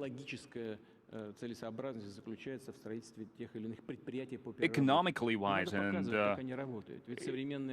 ecologically wise, we have to build certain things, but we need to explain because the advanced waste management factories, they are located far from St. Petersburg and even far from the towns in Leningrad region. But if we talk about the major cities in Japan, for example, right in the center of those cities, they have waste management factories, and it doesn't have almost no negative influence on the health of the people. We can't force people doing that. We have to explain. So because it creates jobs, it creates salaries. So that's how we should talk about it. And then I'm confident we will reach mutual understanding. Now let's go to Volgograd. Wait a second. It says the... I've seen somewhere there, so let them talk. Mr. President, please, what's your name? My name is Ksenia Sobchak. I'm wearing red so you could see me. After the publication of the archive of the tortures by Gulag.net, you removed the head of the Federal Penitentiary Services of Russia. My team and I came from Irkutsk. We keep track of the archives, and we're discussing the person called Sagalakov, and I know that you've been signing a lot of laws, and we'd like to know whether you've had any information about people like him, because there are a lot of evidence that this person was immediately responsible and took part in the tortures that took place in the prisons. We'd like to know who appointed this person. Also, in the State Duma recently there was a bill introduced expanding the notion of what's interpreted as torture and what's the how a person should be punished for this crime. Would you agree that torture in Russian prisons is a systemic phenomenon? Have you been told about these archives? What's your emotional response to this problem? Because this is indeed, a lot of people are involved, over 300 people in Irkutsk. They were tortured, they were raped, and all the people we talked to, all the officials we talked to, say that there are different ways to resolve this. For example, to remove the procedure of inquiry when people are questioned and people live for years in penitentiary penitentiary wards, and they are tortured there for years, so that the statistics for the Russian enforcement agencies go up. As for tortures and treating people violently that are in jails now, that's not only Russia faces these problems. If you look at such institutions in other countries, you will see that they face the same problems. So that's the problem everyone faces. Maybe there are countries, there are some institutions where everything looks nice, but in Europe, even in France, in the States, I think they have some sides that the third world countries do not have anymore. So that's first. And secondly, we talk about developing penitentiary system. We talk about developing, we talk about building new sites. So we have built the new facilities. After I went there, so a long time ago, but after that I instructed people, so they have built new facilities, and that's what we must do, because even the conditions for the detained people, it matters a lot. So now about what information I use. Information I get from various sources. It's not that someone brought a piece of paper and put it in front of me and it made me happy and I signed something. The way I see it, the way I look at any suggestion, at any proposal that I get, I use information that I get, once again, I emphasize it, from various sources. Only then I can sign it. So I might make some errors as well. So it happens because life is a complicated, complex thing. There is nothing to do about it. But in this particular case, things that you are talking about, first of all, we should, when we assess the situation, we must use the information that we have. So there are 17 criminal prosecutions ongoing. You talked about 1 or 2 persons, but more than 10 people were fired. And so they are under criminal proceedings now. Let's look into that first.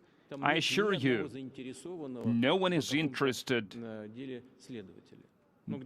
no investigating officer is interested in helping them with anything. They are not connected between each other. That's why we keep them separated, especially if we talk about the prisons and remand centers that are controlled by the Ministry of Justice, not even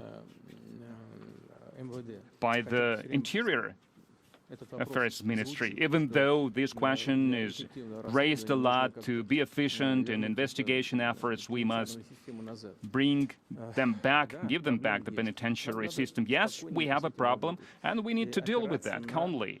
And we need to carry out investigations of the crimes, and that's an obvious crime that were committed. And we need to bring them to the end. We need to get to the final result to make it clear for everyone that the punishment for these crimes is unavoidable.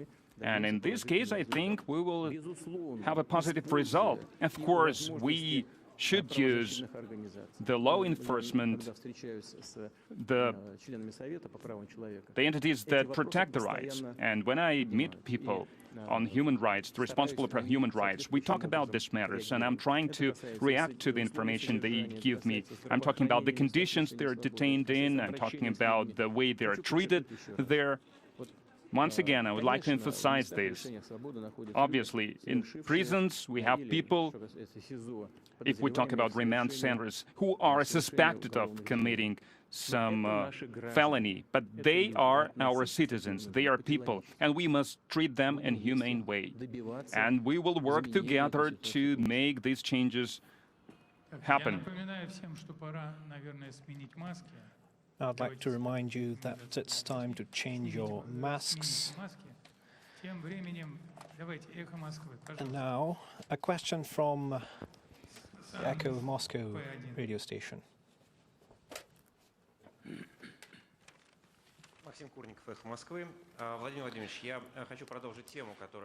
Mr. President, I'd like to ask a related question. You said that we will not provide any guarantees, but you have spoken to President Biden. What is your impression of the situation? How do you see the future of Donbass? Do you have a common opinion about the future of the Minsk agreements? Every time we hear statements from the White House, We see we have some common ground, but the word war is heard more often. And people in Ukraine are familiar with war because something started in 2014. And some are already of the opinion that Russia is at war with Ukraine. I have talked to people from the audience, and they said that their families are talking about the possibility of a war with Ukraine, and it's something that instills terror. It's a very scary situation. What are your thoughts on this? Is that possible? How is it possible for a Russian soldier to shoot at a Ukrainian soldier? And my colleague from Novaya Gazeta, the Nobel laureate, Mr. Muratov, wanted to pose the following question. Mr. President, do you know the names of the people who ordered the killing of Politkovskaya and Nemtsov? Let's start with the final question. I've done everything to find those responsible behind those crimes. I've issued the necessary instructions to the law enforcement agencies. Now, as you know, there are people who are in jail and they've been convicted for those crimes. There is an opinion that they're not the masterminds, that the masterminds are somewhere hiding, but the investigation is not aware of that. We've done everything to find those responsible for those crimes, and some of them died during the investigation process while there were attempts to capture them, to arrest them. And this kind of revenge game is not really for the benefit of our country. I'm deeply convinced that if there are any political motives, well, that could be in the minds of the people who are not aware of what they're doing. But they need to understand that the government will be fighting against crimes like this. We'll do everything in our power going forward. And if indeed there are any masterminds that we're not aware of, we'll be looking for them. That's number one. Second, what's the future of the Donbas? The future of the Donbas has to be determined by the people who live in the Donbas. As simple as that. There can be no other option. Our role is to be the mediator in setting up the best conditions for the people who live there. Are there any issues? Yes, there are. In line with the Minsk Accords, Russia is a mediator, but they want to call us a combatant. You don't have anything like this in the Minsk Accords, and we will not agree to be called a combatant. We're a party to it. You always have people who might spit on what they see. Everyone is in poverty. Everyone is struggling. Everyone is getting ready for the harsh winter. When some MPs, Ukrainian MPs, come to the regions, they are being asked, why are you strangling us? Why are you destroying us? And definitely they would spit at the TV screen when they see those statements by the Kiev authorities. can we issue an order to shoot? You'd better address this question to the authorities in Kiev. How do they dare to issue orders to fight at the soldiers in the Donbas on a daily basis? At a certain point, we reached an arrangement that the order for a response fire, the order to return fire, can be issued only by someone at the top, at the ministry. And in this case, it's the ministry of the Donetsk and Republic and Lugansk Republic, and on the other side, it's Kiev in Kiev. Why? To stop those hostilities. And then the Kiev authorities just backpedaled on their decision, and the right to return fire was delegated to the field commanders. Ask them why they've done that, and,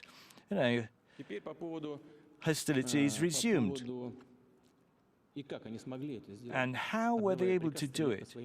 How can they order soldiers to shoot at their own people? The people who live in the Donbas, they are their own people. Now, on what will we have in the future? The Minsk Accords say that you need to amend the constitution and to ensure an autonomy, to hold an election, to announce an amnesty. What do we see on the ground? Instead of an election, there's going to be a military administration. Instead of an amnesty, it's going to be the persecution of the previous officials. They're going to return the troops to their previous bases. What would that mean? It means they would just introduce the troops, deploy the troops there without any election. However, according to the Minsk Accords, there needs to be amendments to the constitution, and they need to be coordinated with the representatives of the Luhansk and Donetsk republics. They need to be coordinated, and I fully remember those words because I was part of that process. And no amendments have been tabled. And they simply refused to the representatives of the Donbas. But when those accords were signed in Minsk, they insisted on this. They insisted on having the representatives of the Donbas sign this deal, and we have those signatures there. Actually, they didn't want to do that, and we had to persuade them to put their signatures under that deal. They did that, but now Kiev refuses to talk to them. They just dub them terrorists, and that's it. Why? Can you explain it to me? Instead of promoting peace, something that people want, using that sentiment in the Ukrainian society, President Zelensky got swayed by the radicals, just like the previous president. And in Ukraine, they call them Nazis. What's an issue for us? I think I've talked a lot about the Donbas. As for Russia, we want to have a good neighborhood relations with Ukraine. And we can do anything at any cost, basically. But how can we deal with the current administration in Ukraine, given what they've been doing? It's almost impossible. But we are ready to work with those forces who would like to have a relationship with Russia, a good neighborhood relationship. So what's happening to those forces? Out of court persecution, sanctions against their own citizens, which runs counter to the constitution. That's what we're seeing.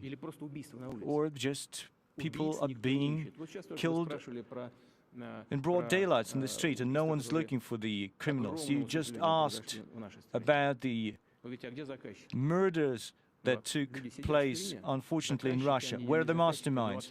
Well, People are in jail, whether they are masterminds or not, it's a different question. But what's happening in Ukraine? No one is actually searching for the people.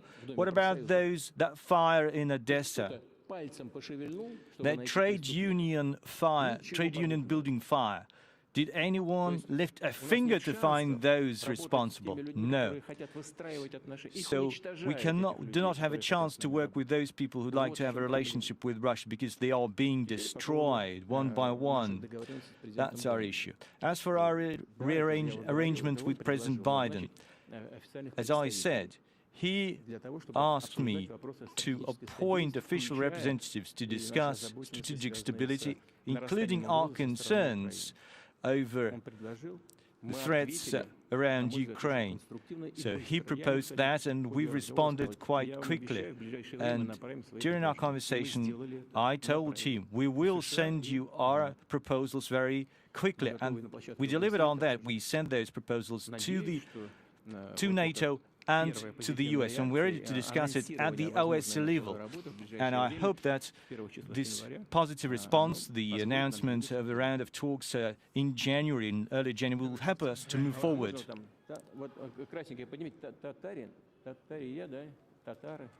Something about Tatars, right? Mr. President, this is the Kazan First internet publication from Tatarstan.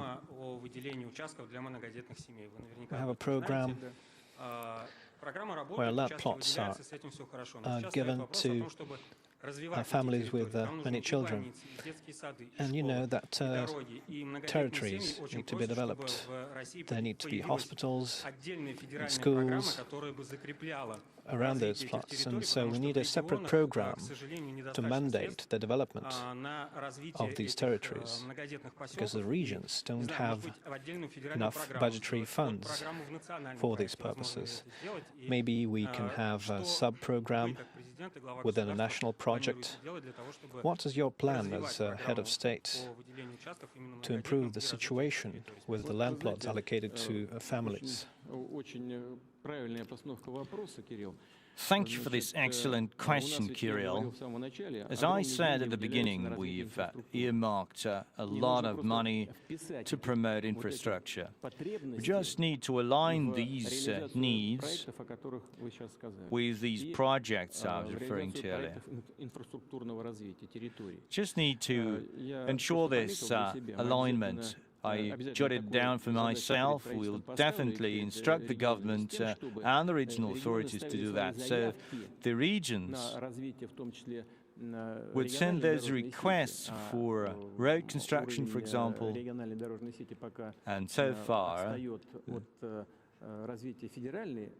the level of regional road development is lower than the federal one, but we have a year-by-year plan on how to improve it and how to improve regulation for these roads. And we do have funding for it. We just need, again, as I said, to match the projects that you mentioned with our infrastructure development plans. Thank you. I will instruct the government. Thank you for raising this. This is actually a very important question. Thank you, Mr. President.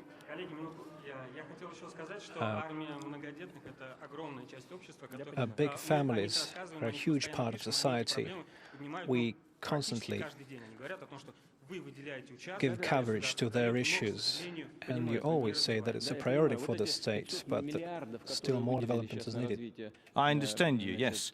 500 billion that were issued to develop infrastructure, and an extra 460 as part of national project, plus more funding from the National Wealth Fund. We need to make sure that these funds are dispersed to support families with many children. Thank you.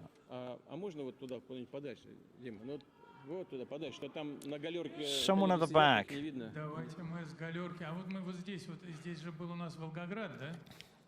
I think we have someone from the city of Volgograd here. Mr. President, this is the Volgograd Municipal TV channel.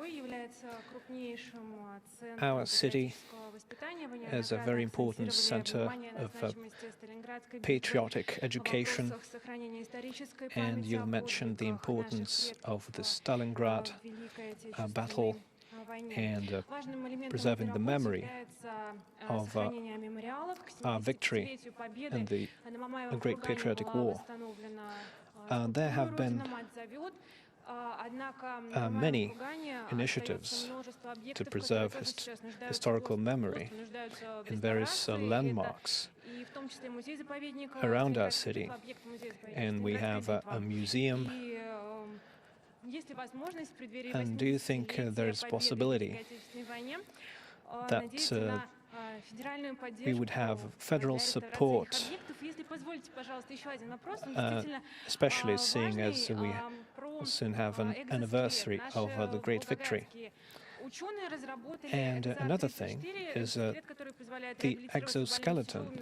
Our scientists have developed an exoskeleton, a device for people with locomotor deficiencies. One of the examples is a person who was not even able to hold a spoon. And now she has won the Paralympics swimming competition 4 times. And there are many such cases, but it's very hard to organize support for such initiatives. So now I would like to establish a center for developing and producing such devices in our region. Would it be possible to have support for that? Well, we need to think about this. We do have programs in place for people with disabilities. We issue money and equipment for such people. Definitely, we need to purchase high-tech, expensive equipment, and that's being procured from foreign countries.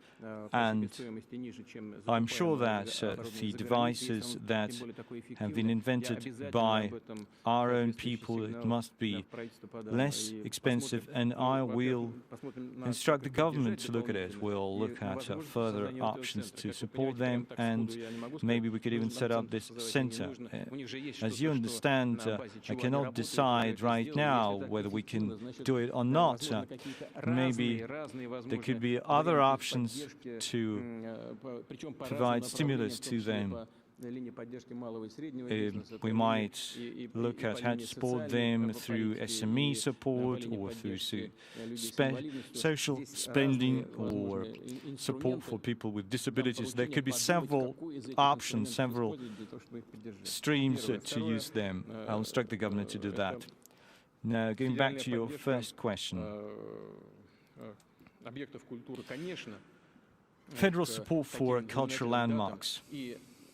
Тем более в Волгограде нужно обратить внимание на памятники, о которых вы сказали. We need to pay close attention to monuments ahead of the next anniversary. I'm positive that, I'm sure that there is support for landmarks in Volgograd, but if there's insufficient support, we'll definitely help local authorities. Now we have someone from the Mary L. Republic.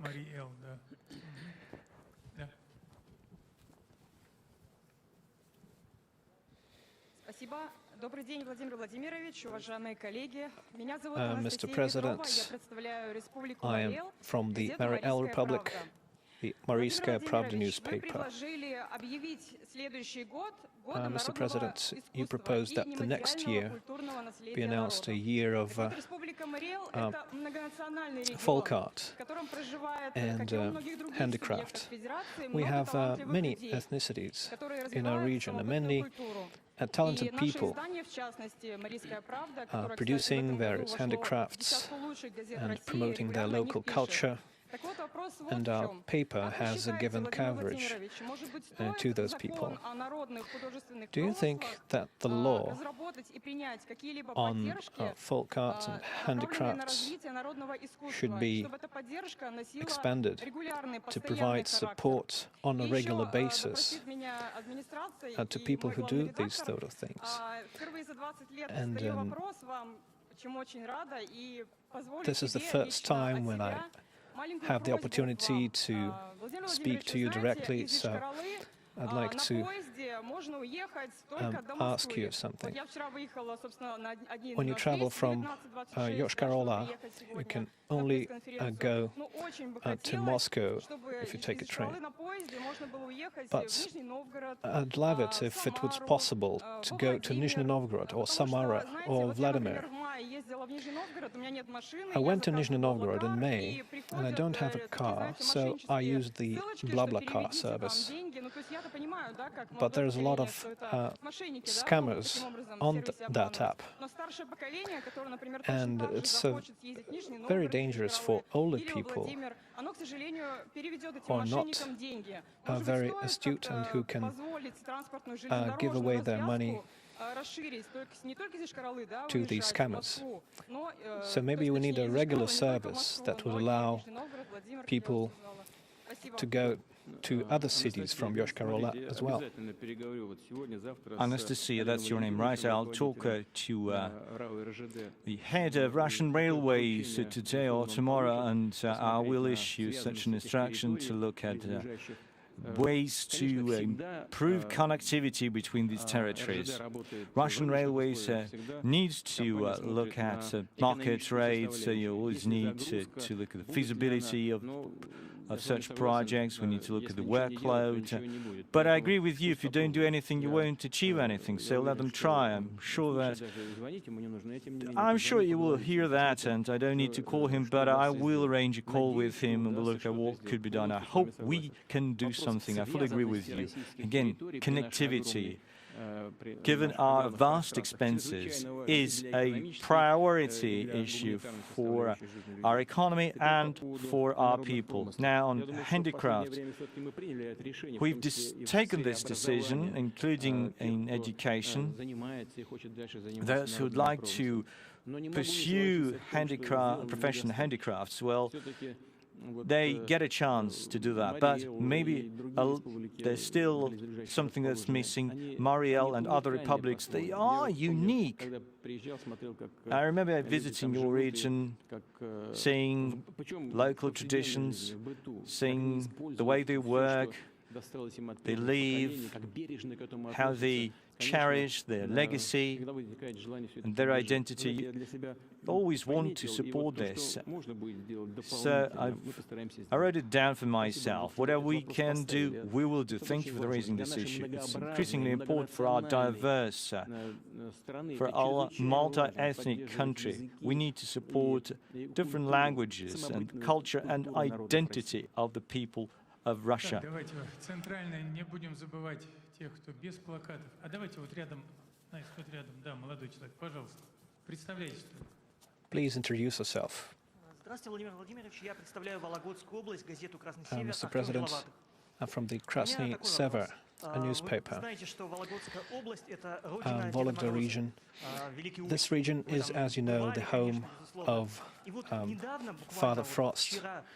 And yesterday, a man from St. Petersburg filed a lawsuit against our Father Frost because he hasn't given him the presents he wanted 23 years in a row. And people try to do this sort of thing, trying to ride the hype train. But what is your wish? What would you want from Father Frost on this? And on this New Year's Eve. Is it a grown-up man? Yes, it is a grown-up man. He's a lawyer from St. Petersburg.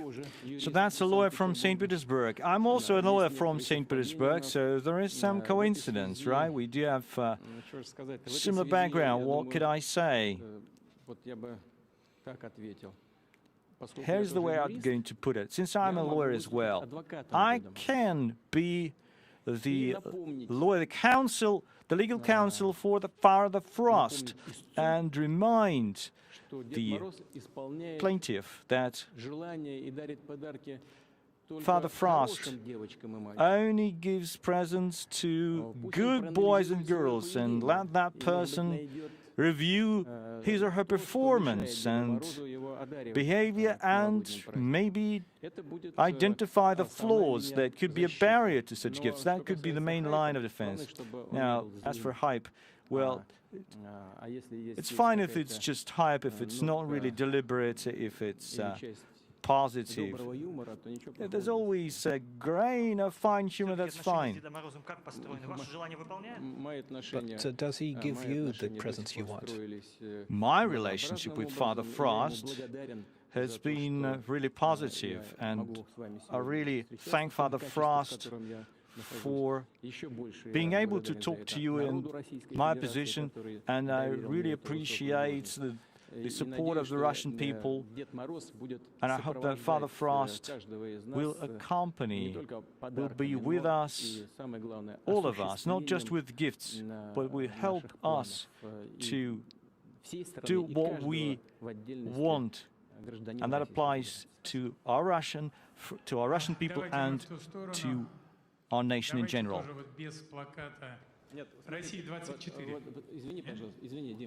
Dmitry, I'm so sorry. Russia 24, I know it's always on alert. Let's look at relocation. These are always hot issues. Mr. President, I'm from Syktyvkar, the Komi Republic. I'm from the Panorama Stolitsa newspaper, and I'm head of the Housing and Utilities Monitoring Center in our republic. One of the key concerns of our people is relocation from decrepit houses. And as you imagine, this is a very important program that's unique.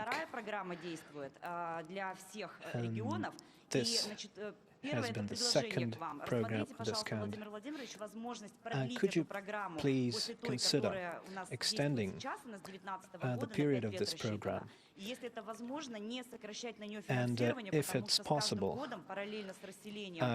would you also consider keeping the budget for this program and not reducing it?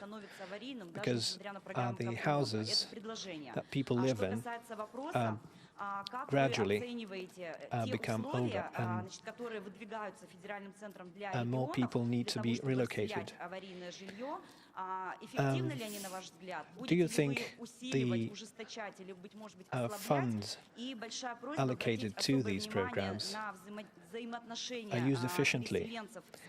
And will you do something about the relations between the people being relocated and banks? Because people often try to find a solution to their problems with mortgages. What does mortgage has to do with it? Many of those people bought flats on a mortgage some years ago, and they also have an apartment in an older house, and now they don't know what to do because they cannot sell these older apartments, but they still have to make mortgage payments. And this year, Our municipalities got inspiration from some other regions, and they carried out a very careful examination of the housing conditions of people. And we're all very eager to have the next round of relocation assessments to include more houses into the program, and so that people can find a better place to live. Thank you. You may sit down. The first program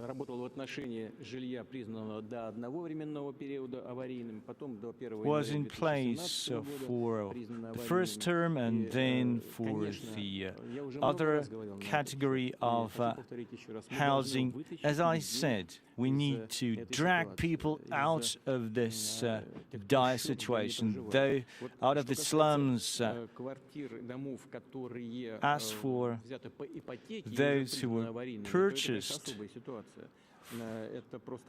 with mortgage and that have been recognized as being in emergency mode, well, we need to double check on who built that housing. Now, on regional authorities and co-financing. Well, I know that the regions would always love to cut their funding and push more on the shoulders of the federal authorities. Well, we need to address it on a case-by-case basis. Ordinary people, households, are not really interested in the relationship between regional and federal authorities. They want an issue to be addressed, and the authorities need to have people at the center. We need to satisfy their demand. We'll fine-tune that framework. But we also know that regional budgets have grown significantly. Their revenues are up. The Ministry of Finance of Russia is aware of that, so we will definitely proceed from realities. Again, please trust me, we've always looking at it, we always have this discussion in the government, but we just go revisit this issue. Thank you for this question. We also need to figure out what we do with the people who make those mortgage payments. I don't have a clear-cut answer right now. We don't have a solution, but we'll look at this. This is the first time I heard about it. I thought that emergency housing ramshackle housing was built in the 1950s or back in the Russian Empire times. But if you have new housing that's already dilapidated, then we need to address this issue. But the key part of your question, will we extend this program going forward?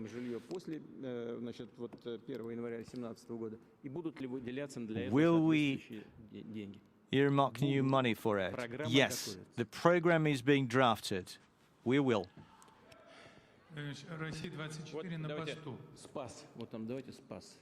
Let's have SPAS, a question from SPAS.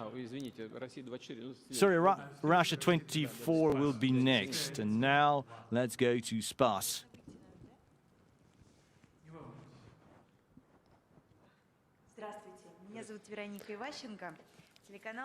I'm from the SPAS TV channel.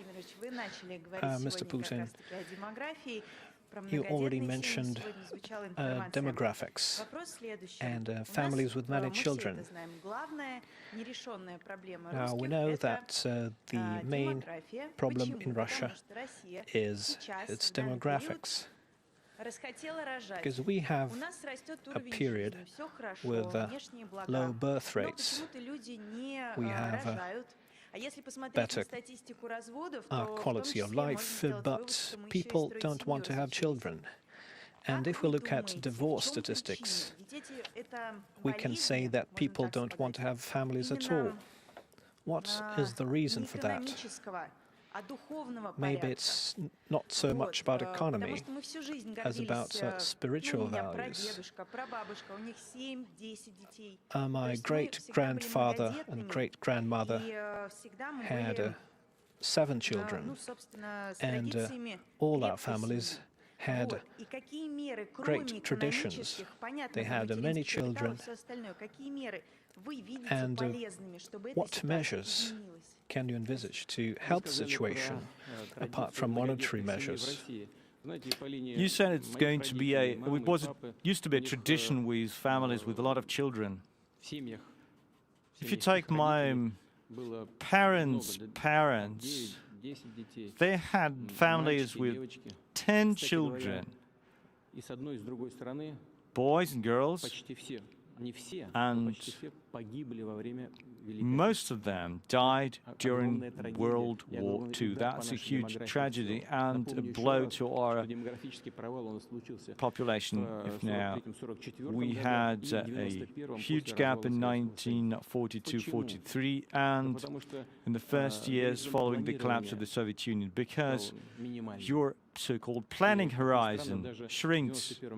And in 1991, just after the breakup of the Soviet Union, people had the same sentiment, just like in World War II. And your planning span contracted to just a few days. Now, on the fact that you said Russia doesn't want to give birth to, Russians don't want to give birth to children. But actually, later on, we had more births than in 1991. We started to see an increase in the number of births. And the reason was because our economy improved and people could plan ahead, could map out their lives for a longer time. Raising a child is actually a complicated affair, and financially, this is why during the pandemic, every single move was prioritized to support families with children. I don't want to repeat all of the measures that we undertook. But our goal going forward, for next year, in 2023, we need to have a full-fledged program for children, starting from their birth to their graduation from high school. We do have those programs in place, but there are some gaps or mismatches for specific ages. We will bridge those gaps within the next 18 months. And I hope that this will play its positive role in terms of demographics. But there are more nuanced things that, the same issue is true for all post-industrialist societies. Take Europe, for example. Why? That's due to a change in, I would say, priorities in the lives of the people. Priorities of women of that child-giving age. They need to get education, more education, then they want to be successful in their career, and then they may give birth to a child. That's the usual plan. You know, there's a fine lines. There's a fine equilibrium in this area. Even the experts in demographics don't have clear answers, but that's basically what it's all about. As for the spiritual component, you're absolutely right in this. Career, well-being, these are important matters indeed, but people also need to understand what happiness is all about. Happiness from being a mother or a father is more important than just money. And this understanding needs to sink in. We shouldn't enforce it. People need to realize it, step by step. We shouldn't push it on the people. We shouldn't impose it. We just need to show all the positive facets of having a big, close-knit family.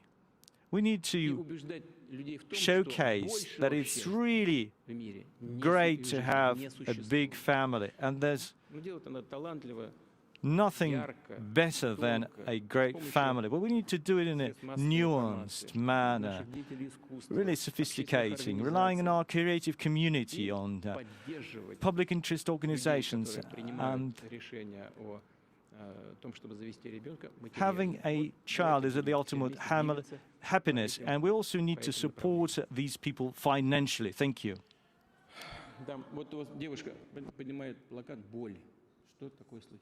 Pain. Someone has pain written on the poster. What's the issue? What's up? Здравствуйте, Республика Бурятия, телерадиокомпания ТВКом, Ася This Касьянова. is Дело в том, что в the нашем регионе Buryat Republic. реально есть один очень острый вопрос. We have a Наша very инфекционная больница уже important в issue очень in плохом our region. состоянии, ей 80 Our лет. infectious disease При этом hospital is капитальный very ремонт там old. It's проводился over всего 70 один years раз. old, И, and it рассчитана only она had не на one так много renovation мест, всего over лишь this около time, 200, и сейчас в условиях and it can пандемии only этот вопрос еще более have обострился. 200 Поэтому мы patients. хотели бы обратиться к вам, чтобы вы And посодействовали. this period is Нам нужно especially новое здание, и республиканские complicated муниципальные власти в этом when we have направлении the работают, coronavirus уже pandemic. участок найден, но, к Our сожалению, government is already сумма для working on the строительства problem. нужна We огромная, have и у нас в республиканском found бюджете таких a средств нет. site for a new hospital, but we don't have the budget for that. Well, they do have the money, but they just want to cut the costs. And the authorities, or your management, asked you to put this question to me. Well, I see what they're hinting at. We'll look at what we can do. It's a hot button issue. It's not just because of the pandemic. You know, we need to get ready for what's coming. It seemed to be prospering in the preceding years, and we cut some costs, and the healthcare sector is now in a situation which is absolutely unacceptable. I'll sort it out. In Ulan-Ude, the capital of our republic, we had a situation at one of our water heating stations, and you probably know about this. So you want to actually replace Mr. Peskov. You want to be our moderator for today's session.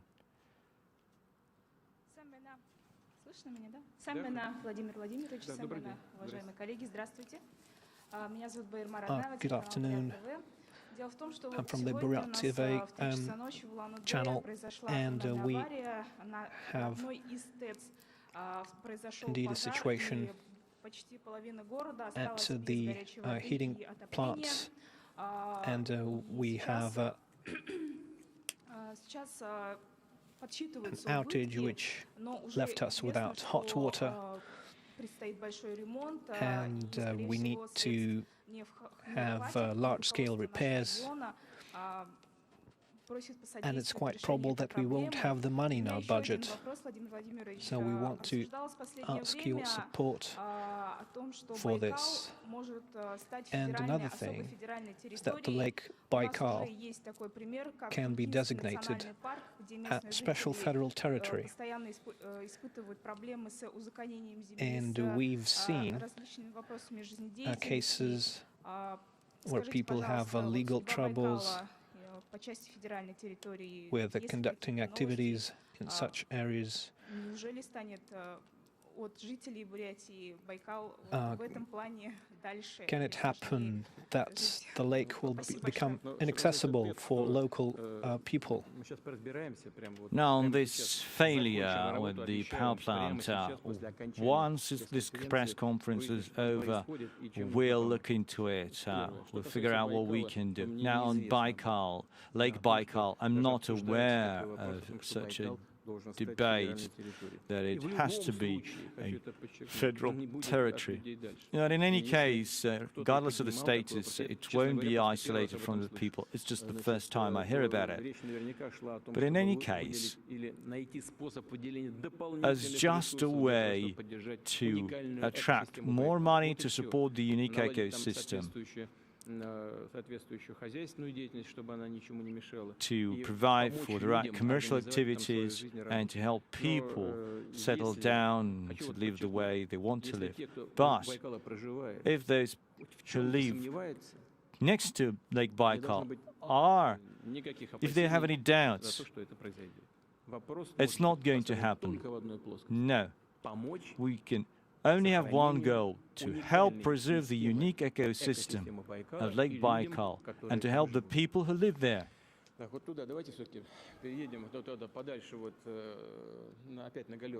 Let's move further away. Mr. Peskov, can you hear? Can you see anyone?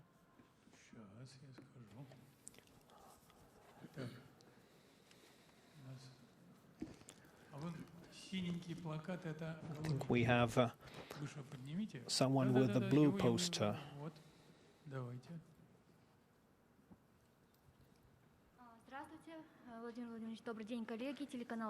Good afternoon, Kazakhstan TV. What issues on the international and domestic agenda in relation to Kazakhstan will be relevant for Russia in the coming months? And do you plan to visit our country? Your name is Indira, right? Kazakhstan is one of the closest allies for Russia. We have a unique relationship. And actually, the foundation was laid down by Mr. Nazarbayev, the first president, and we build on this legacy with the new president, and I have very close friendly ties with him. Indeed, Kazakhstan did not have a chance to hold those events offline because of the pandemic, but I hope that both presidents will accept my invitation and will come to St. Petersburg next week for a traditional informal meeting of the members of the Eurasian Economic Union and the Collective Security Organization. And the leadership of Kazakhstan has said yes. It's a preliminary yes, but so far let's treat it the way it is. We are allies in economic cooperation, and one of the key priorities is to change the structure of our economic cooperation. We need to focus on high-tech, digitalization, and such important areas as genetics, medicine, space. We'll continue to work at the Baikonur launchpad. And I agree with the agenda proposed by our counterparts from Kazakhstan. Kazakhstan should not be just the platform or a plot of land to launch those flights. Kazakhstan needs to play a better role. I fully agree with this, and we're looking for such options. I'm positive that we will be implementing them. We also have very good people-to-people ties, and I deeply appreciate their attention to the Russian language. You know that there are so many people who study Russian in Kazakhstan. That's a Russian-speaking nation, and the number of schools with Russian language studies is increasing. The number of branches of higher educational establishments is expanding. There's a lot of competition for the seats in those universities. And we also cooperate with Kazakhstan as a member of the Collective Security Treaty Organization. Mind you, military equipment and hardware are supplied to Kazakhstan at domestic Russian prices, primarily. And the first president of Kazakhstan was behind the Eurasian Economic Union. So very much hope that we'll be able to keep up our relationship at the same level and we'll move at the same pace forward. Если мне вернули из Бурятии полномочия надолго. Buryatia handed over the mandate of moderation back to you. Russia 24, please. Right, yes, Russia 24 TV channel. Russia 24 is here. I want to ask a question about the Rusnano company. Some say that there is too little information and too large a debt that's sometimes said to be out of proportion with the company. And some say it's sort of a test for the Russian state. Loans have been provided with government guarantees, and now the government must cover these high-risk investments. So what are your plans on paying out the debts of Rusnano, and what is your vision of the industry? Indeed, this is a complex issue. I don't want to give you the numbers. Some say 140 billion, some say it's 102 billion. There are different estimates. And we have the new management in place. They can actually engage the best experts to assess the situation. And there's a long list of guarantees that has been issued by the government for those projects. Rusnano is a venture capital firm. I was one of the founders of this, I was one of those who initiated the establishment of this company, and I pushed for our ministries to help us build the GLONASS navigation system.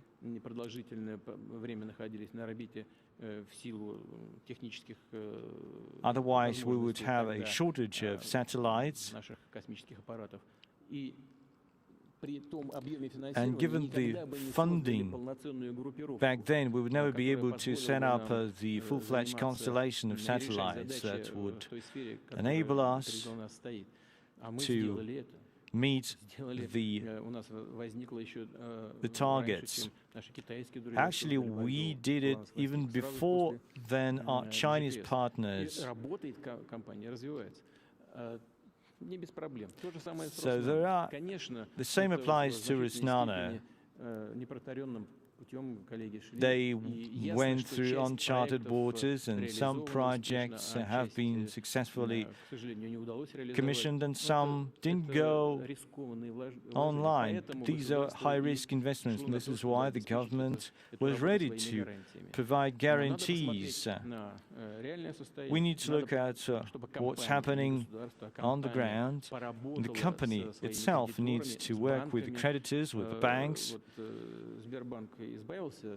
Sberbank disposed of a substantial part of the loans. They've resold it. Maybe Sberbank's management had some insider information, but they did it. In any case, state guarantees are in place, and we need to honor them. But the company needs to work closely with the banks. The company needs to improve its performance and its financial. And I was told that it paid off some of its debt using its own funds. It means that the company is going concern overall, but we just need to work in a calm manner, given the current realities, given the projects that need to be profit-making. And we'll support this process as we move along. Thank you.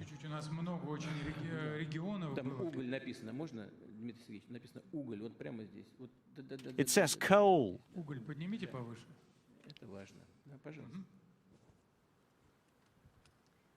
Здравствуйте, Владимир Владимирович. Спасибо за возможность задать вопрос. Меня зовут Thank you. Финансовое информационное агентство Политсибру, I'm from Барнаул, the Алтайский край. Politburo Я не буду про тему agency. Украины много рассказывать.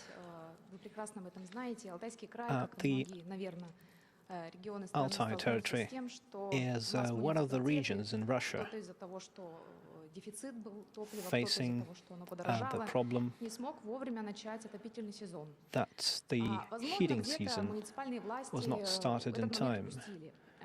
И мой due to вопрос даже не budget shortages and other reasons. вопрос о том, что And the делать, question что is может сделать федеральная not власть who для is того, to чтобы blame, регионам but помогать what жить can в we этих do, новых and условиях can с новыми the ценами на federal энергию. government do something to help us with the coal prices and all? What I'm interested in is to know more from you on what's happening and where. Why? Both the regional and the federal authorities told me just recently that every region is ready for this new winter. Сейчас все полностью Where? готовы, отопительный сезон у нас идет. Возник некий период, когда муниципалитеты говорили о том, что очень дорого покупать уголь. Municipalities have said that coal is too expensive. The heating season is high, but the prices stay high. So what should we do? But we do have a program of subsidies in place. By the way, just as an aside, we've amended our constitution for a purpose. All the levels of public officials belong to one system. And if there's something missing in municipalities, it cannot be an excuse for the heads of the regions. They need to respond accordingly. Despite a hike in price, they should have stockpiled the right amount to start the winter season in terms of heating, to make sure there's enough coal during the peak season. It's good that the price went up. They just needed to stockpile beforehand, and they needed to work with those companies. If those companies, they actually get a lot of money, get a lot of export revenues, and they provide for a high pay for their staff. If they faced that question, they could have provided the right pricing for the regions, for the municipalities where their staff reside. So it's just something that they didn't do. The municipal authorities failed to do. So if you don't want to name those municipalities, it's fine. I don't want to force you. Can you just write to me? Well, it seems to be fine at the regional level, but the municipalities are facing this issue. That's why I'm asking you, which municipality in particular? Loktiv district was complaining a lot. People were saying that it's too expensive to buy coal, and they don't have enough funds, enough money. Well, okay, we use the standard way, subsidies. We provided subsidies, we just need to do it in advance. There's nothing extraordinary. It's not rocket science. And again, as you prepare for the season, as you prepare for the winter, every public official at the federal and regional level, they told me the country is ready for the new season. Well, there could be failures. You know, I'll double check. Okay, agreed? Давайте вот сюда пойдем. Now let's go Без плаката. the one without Три the большие. poster, Единственный без плаката. the only one without the poster. Представляете. So please introduce yourself. Мурат Газдиев, РТ. Как вы Murat угадали, Gadeev, да? Russia Today, so it's a Вопрос о lucky том, guess. о чем вы говорили недавно, The question Владимир about Ильич, what о you have already spoken проблемах, about системных recently, the проблемах в западном обществе, systemic problems with the Western это society. культура отмены. So this Это, cancellation culture, привычных понятий, so отвергание привычных понятий вроде renouncing the values that we all used to, like mother, father, family, or even gender. Maybe you heard about Jo and Rowling, so even Harry Potter actors are now speaking against her because of her radical stance that man is a man and a woman is a woman. So what is your take on this new ethics? So will these new values arrive to Russia, come to Russia, and will the struggle of the state for traditional values, like it happened with the USSR, will turn into fighting the subcultures with youth organizations? Well, first off, it's inevitable that that would come to us in the modern world with the internet, with all the communications that we have. That's inevitable. As inevitable as the COVID-19 pandemic spreading across the world, we have new variants all the time. We can't escape this. We have to have our own cure to it, which should be effective. But if someone believes that males and females are the same thing, well, let them think that. But let's think about common sense. I may be mistaken, but in the U.S., Ms. Sobchak asked about prisons. I may be mistaken, but in the US, please be kind to me if I'm mistaken, there was an inmate who said, a male inmate who said that he was a woman. He announced that he was a woman. He was actually convicted for rape and murder. And once he was moved to a women's prison, he immediately raped and killed his other cellmate. So, what's the point? Or say, for example, males say they're females and then participate in weightlifting competitions. That renders the entire area of women's sports meaningless. I believe that the traditional approach is correct. Male is male, female is female, mother is mother, and father is father. And I sincerely hope that our society has the moral armor to protect us against this.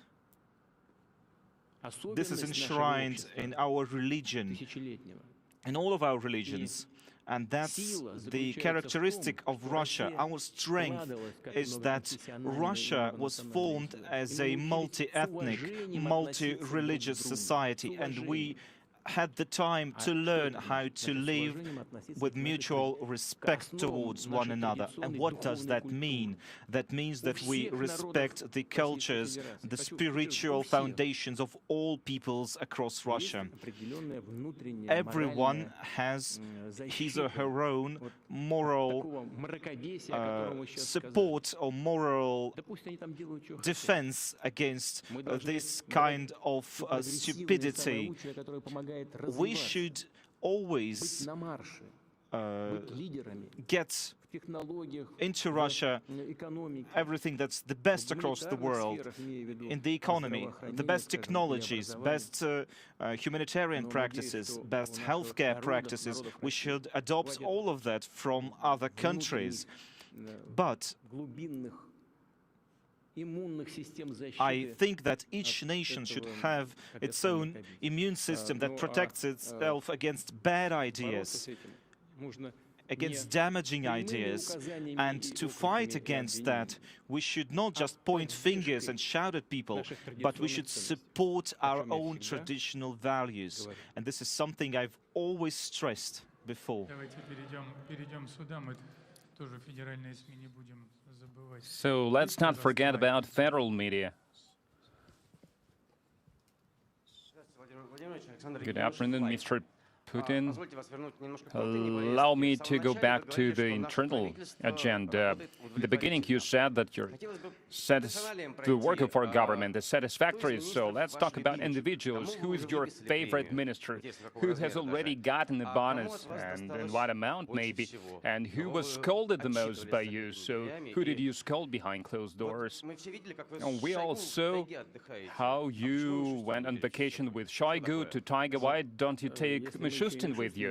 If we take Mishustin with us, remember the old Jewish joke, who'll stay behind in the store, you know, to look after the store. So when we go somewhere publicly or not publicly, we leave the government officials behind to look after things, and Mr. Mishustin always informs me on everything that happens. He is always online, he's always connected. As for trips to Siberia, I've been doing that since early 2000s. This is a part of my life. I know you asked me about where I would like to live, in Moscow or in St. Petersburg. No, I would like to live in Siberia as well. That's a unique ecosystem, a unique brand of people. In fact, this is the golden fund of Russia. The Siberian people, in their morals, in their values. I mean, there are all sorts of good people, but I like the people from Siberia, especially. As for who's to blame, criticizing officials, criticizing ministers, having favorites. I don't have any favorites. I've never had. I work with lots of people. I've worked with them for years, and if I see that any of them is not doing good enough, I try not to be overly criticizing, overly aggressive. I just point out to my colleagues if there's something wrong that they're doing, and I try to get them to act in a better, more effective manner. And as for, of course, showing certain gratitude to our officials, our ministers, I know that it has to depend on the result, so the effectiveness of their works. If some ministers are good in tackling various crises or situations, they will get monetary prizes, so to speak. But you shouldn't use money as the stick. It should be the carrot. It should encourage better activity, more productive work. And so you have to judge every person individually. You need to do this, and I do this. But I don't like speaking about people like one is a bad one, one's a good one, one's my favorite, one's not. It's not about that. It's not about good versus bad. It's about the way we manage the entire government, the way we manage all of it, the way we can be productive. If we are productive, if we get results, then I am productive. If we're not doing that, then I'm at fault. Now let's have some foreign media. Rai, our Italian colleagues, please. Thank you. Sergio Baini from Rai, Italian television. Good afternoon, Mr. Putin. And how did relations between Russia and Italy change with Draghi as Prime Minister, and could Italy play the intermediary role in relations of Russia with the European Union? Well, our relations, as far as I feel them, the relations between Russia and Italy, they were formed as the exemplary, perhaps, or just very stable, very good relations between two countries. I think they go beyond party preferences and party lines. They go beyond the present political forces leading either Italy or Russia. We develop the things that were laid at the foundation of our relations by President Berlusconi, and it was him who introduced a number of long-term projects, including in small and medium-sized businesses and enterprises. That happens regardless of any short-term decisions by the government. So this consensus, this supranational consensus, is the key aspect of relations between Russia and Italy. And naturally, Italy is a member of NATO and a member of the European Union. But this does not preclude us from having a very productive partnership. And so with Mr. Draghi, I've had several conversations on the phone, very friendly contacts, in fact, and very productive contacts. We discussed an entire range of issues that are in the interest of both Russia and Italy. We try to develop our economic ties. And with that friendship in mind, I think that Italy could play a very important role in normalizing relations between Russia and Europe. And in fact, it could even play a role in the upcoming potential negotiations between Russia and NATO.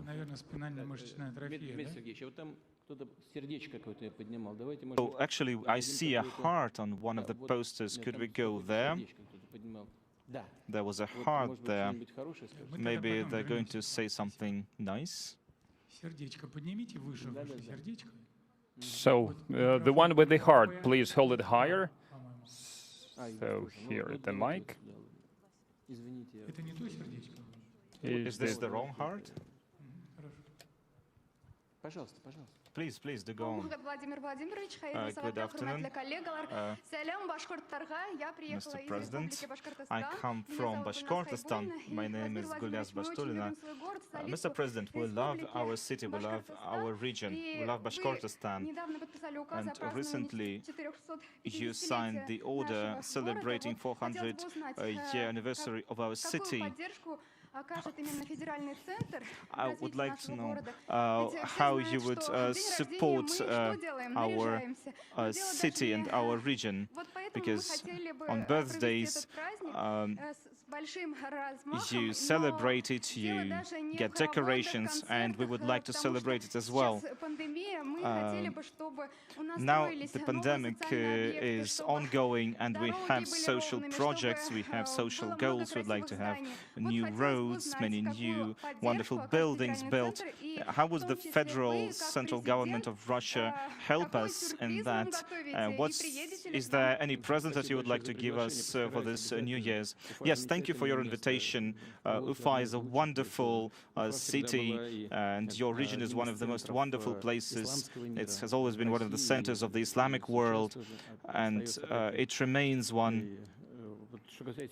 As for this anniversary, my colleagues and I issued a document preparing for that. We will agree with the government of the Republic about the priorities. And I would like to go back to what a colleague of yours said before, an issue that was raised about families with multiple children. It's not just about additional funding, it's about using the funding that we have more efficiently, the funding that's allocated for developing infrastructure, road building, for social sphere, culture. etc. This funding needs to be reallocated in a more effective manner so that UFA would prepare for its great anniversary and celebrate it in the way that it deserves. And in fact, if you need additional funding, we can think about that. Thank you very much, Mr. Putin. And as a suggestion, maybe, can we have Ice Hockey World Championship, because we have Salavat Yuliyev Ice Hockey team? Well, Salavat Yuliyev is a wonderful team. It's one of the best teams, in fact. I'm not ready to answer your question about the Hockey World Tournament. I think it's not just about us, it's about the International Hockey Federation. It's up to them to decide. St. Petersburg and Ufa are not located pretty much far away from one another, but it wouldn't be a problem to organize even the highest level of competitions in Ufa or elsewhere. Да, давайте выше.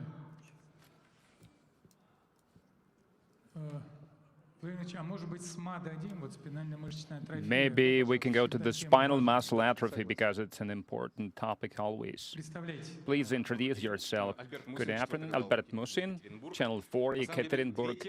We have two things, SMA, the second one, and the first one, the one we plan to arrive with, and we have arrived, is about university support with the request to make everything to make it possible to host university in Ekaterinburg. So we brought a gift for you, a ball with the signatures of the most famous athletes from the Sverdlovsk region, fighters, gymnasts and racers. Unfortunately, we weren't allowed to bring it in. So, but hopefully you will receive it eventually. Well, since you raised this issue, now you will have your wish granted. That's why I mentioned it. And the second topic is SME. An important thing happened in early December. This Zoltan SMA was finally registered in Russia, so a little bit of introduction.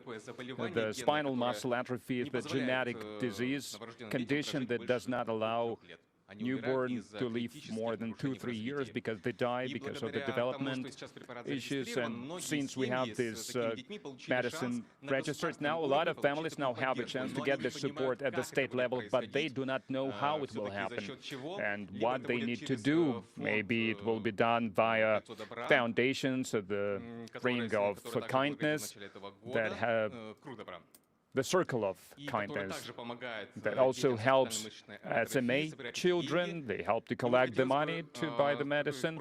And that's a request, maybe, that I have to come up with a clear procedure. What should parents do who only have months, some rarely years of life? Where they need to go, how to get this help? And are all parents eligible to get this kind of medicine? Because only in our region we have 33 children with this diagnosis. In order to increase the number of people, the number of kids that can receive that support. That's why we had the Circle of Good Foundation established. I think that everyone must know, that, and I will remind you that the foundation is financed by increasing the tax for individuals that receive more than the general public across the country. So these are wealthy individuals who pay a little bit more taxes to help these kids. And since the very start, we said that all of that money will be earmarked for helping these kids with conditions such as spinal muscular atrophy.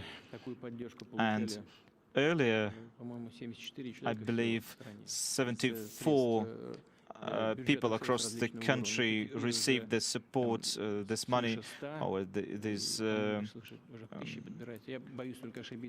help across the country in 1 year. But now we have tens of times more people and kids receiving this help. In fact, I discussed this with my colleagues not long ago, just yesterday, and they believe that after the first steps since the fund has been launched, and I won't go into details about the operations of this fund, because initially we wanted non-governmental organizations engaged in the process. These would be independent people that do not have any ties or any other obligations. These are people who have a reputation in our society, people of good repute. And overall, I was told that the work is very much going and it's very effective. On the State Services website, you can clear up some of the details, but it's not just about that. These are technicalities. I think that you, as a person who deals with, who is closely connected to these families, who feels their pain and the pain of their families, you know what needs to be done. But it's not just about that. It's about the age at which kids can receive that help. Right now, children up to the age 18 can receive such help, but using therapy and maybe some other new ways to deal with that disease, we would be able to improve and prolong the life of people afflicted by it. And we need to think beforehand what we can do and how we can help people once they reach age 18. But for now, it's just for the ages below 18. But we will always continue to address this problem. This is important.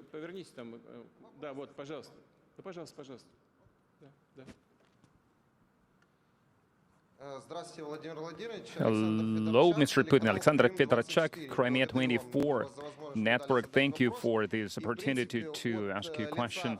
And on behalf of all our republic, I would like to thank you for the changes that are happening. In 7 years, a lot has changed.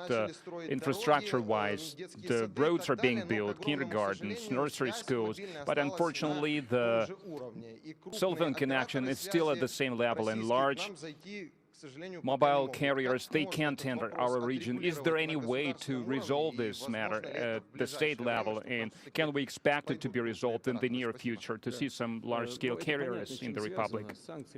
Well, I know what this has to do with. This has to do with sanctions imposed by our Western partners against the people of Crimea. I've said that before. The situation is quite weird. Some believe that Crimea is occupied, which means that Crimea would be under aggression from Russia. It must suffer aggression. But on the other hand, we know that there has been a vote, and it has been a democratic vote by the people of Crimea. Why this double think? Well, it's because they don't care about Crimea. They're just solving their own political problems. They don't care about the people of Crimea. They don't care about you. So, but we do, and we will continue to address your problems, your issues, and I'm sure that we will be able to resolve all of the issues with water supplies, with electricity supply, with infrastructure, with mobile providers, etc. And I think that we will continue to build up infrastructure of Crimean towns and cities. We will continue to build schools, hospitals. We will renovate housing, including dilapidated housing. In fact, Sebastopol was added into the renovation program, but they are lagging behind. You are lagging behind quite a bit, unfortunately. But the program of helping people living in dilapidated buildings will continue, and we will address all the issues in Crimea, including the issues of people living in dilapidated housing. As for mobile network operators and providers, we will find ways to solve this as well, to solve this problem as well. I will not give you any details right now so as not to interfere with the process, but I guarantee that this will be resolved. There are problems with income, with prices. All of that will be addressed steadily but surely, and I hope that the people of Crimea, the people of Sebastopol, will value that. They can already feel this help. Mr. Peskov. We haven't heard a single question about sports yet, but I can see Dmitry Guberniev here with us. I'm sure that you have a question about sports. So, lucky guess again, so I would like to congratulate everyone with the upcoming new year. I wish everyone good luck and good health. You should keep in mind that we will beat everyone in sports. So I'd like to talk about sport that unites us all, biathlon, and we are going to be in contention for the medals in the Olympics as well, for gold medals. And I would like to ask about the Olympics that you're going to visit.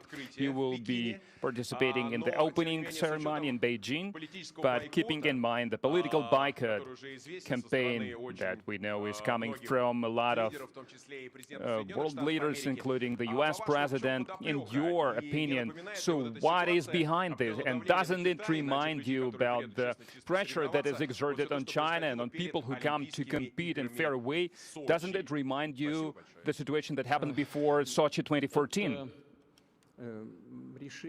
This decision is unacceptable and misguided. I have talked quite a long time ago, one of the former presidents of the United States. Could you guess who that was? Well, he told me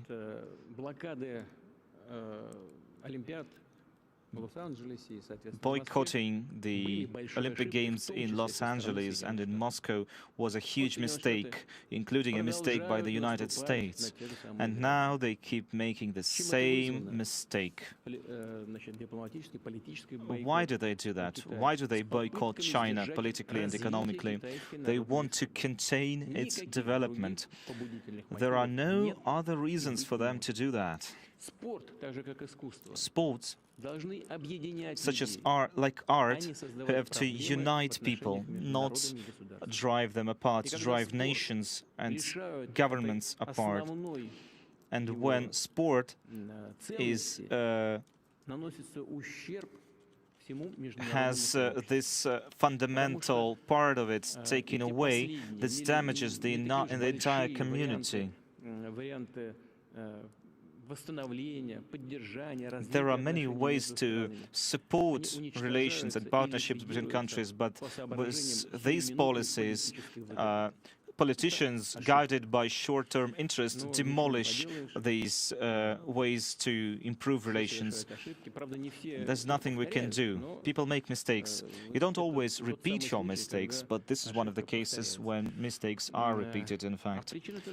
And there's only one reason for that. All the sanctions against Russia. All of that comes to one thing. It's not about the last name of the head of state. It's not about some current issues or problems. It's just about one thing. This is an attempt to contain the development of your potential adversary. Remember what I told you about NATO expanding eastwards. Why would they do that? Why did they feel like they need to do this? Remember Egon Bahr in Germany to build a system of security in Europe after Soviet troops withdrew from Germany and from Eastern Europe. He proposed a new foundation which would involve NATO, but which would not involve Central European countries. He proposed to create a new equal system of security that would include Russia, Canada, United States. Then he said, and I read this in the archives in his talks with the Soviet leadership, he said, if we don't do that, then the virtual Berlin Wall will continue to move eastward, and we will face the same problems as we have today. This is how it happened. Why did it happen that way? That's an attempt to limit someone's growth, to contain someone's development.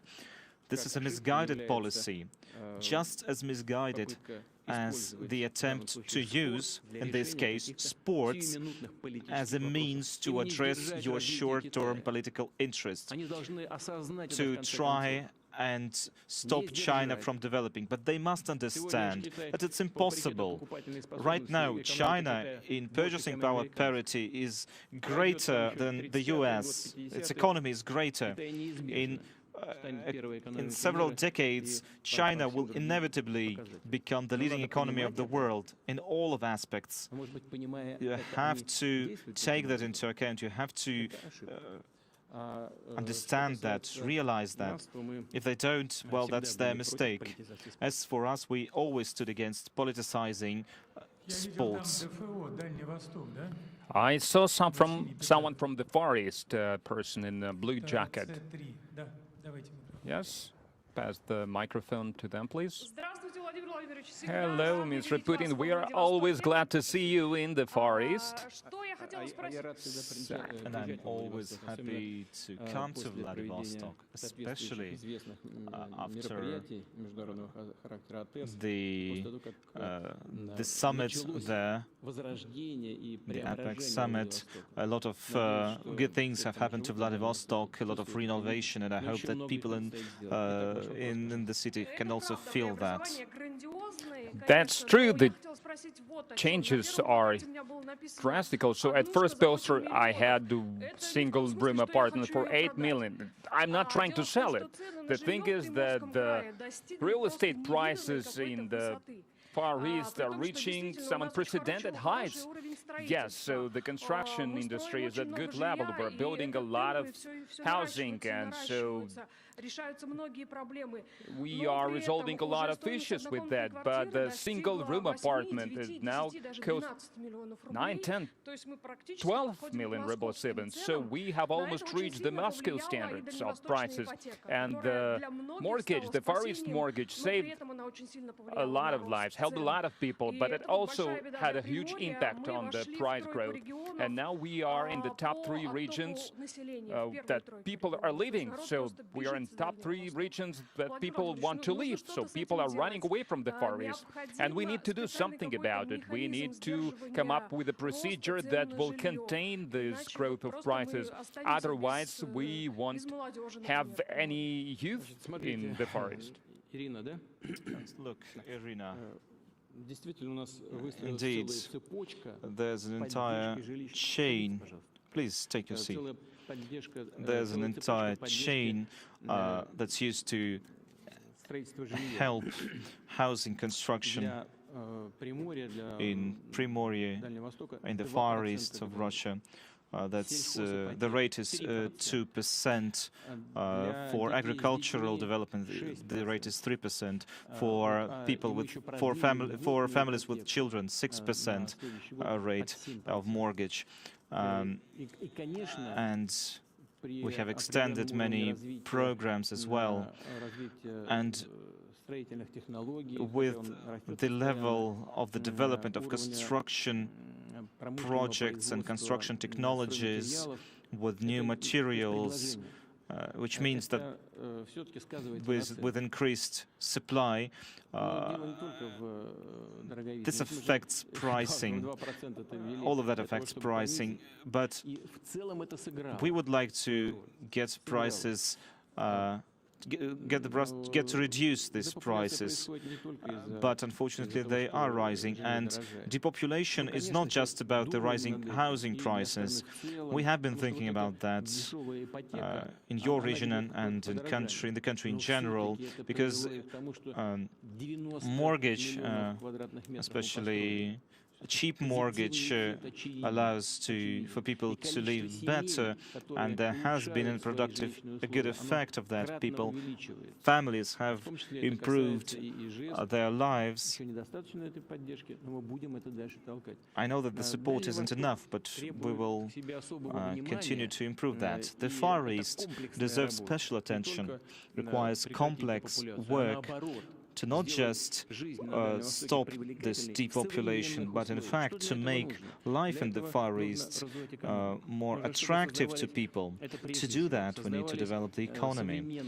And to achieve that, in turn, we need good, well-paid jobs that are associated with modern technologies. Secondly, we need to develop the social sphere. We need to improve to strengthen the university and other on the Russian island. We need to strengthen other educational institutions, and we have programs for that. We have the various programs for regions of Russia. We have mortgage programs, loan programs.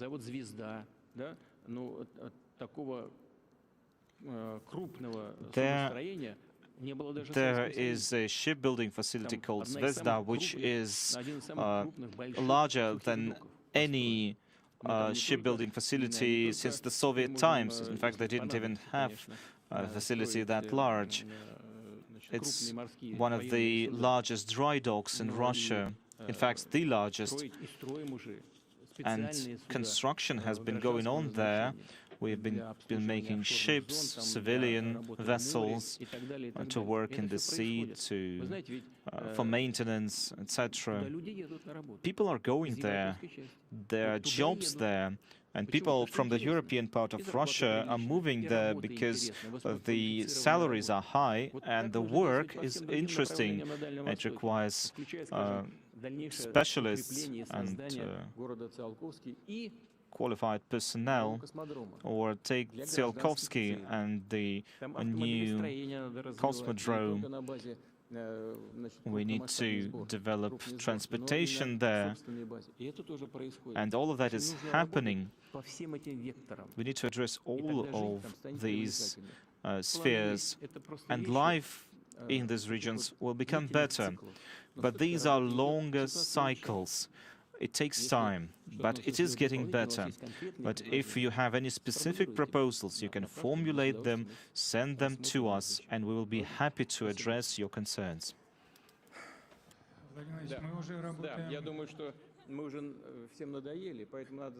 Oh, so I think everyone's getting tired of us. I think we need to slow down. Oh, let's go this side, then the center, then the other side. You can choose any of these posters.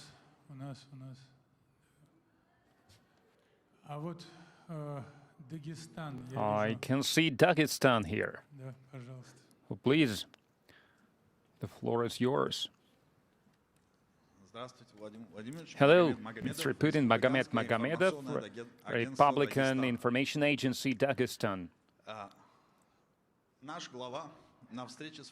So, head of our republic invited you to visit our republic for the anniversary of Rasul Gamzatov that is going to happen soon.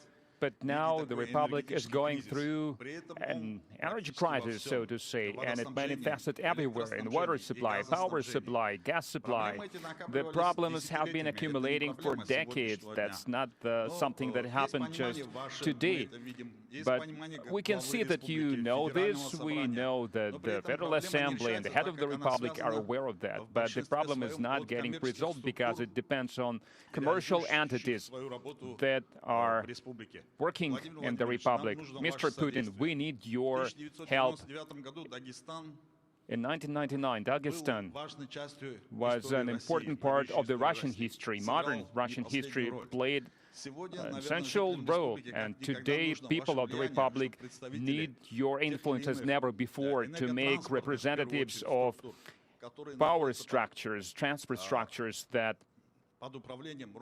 governed by Rosseti, Gazprom, Rusgidro.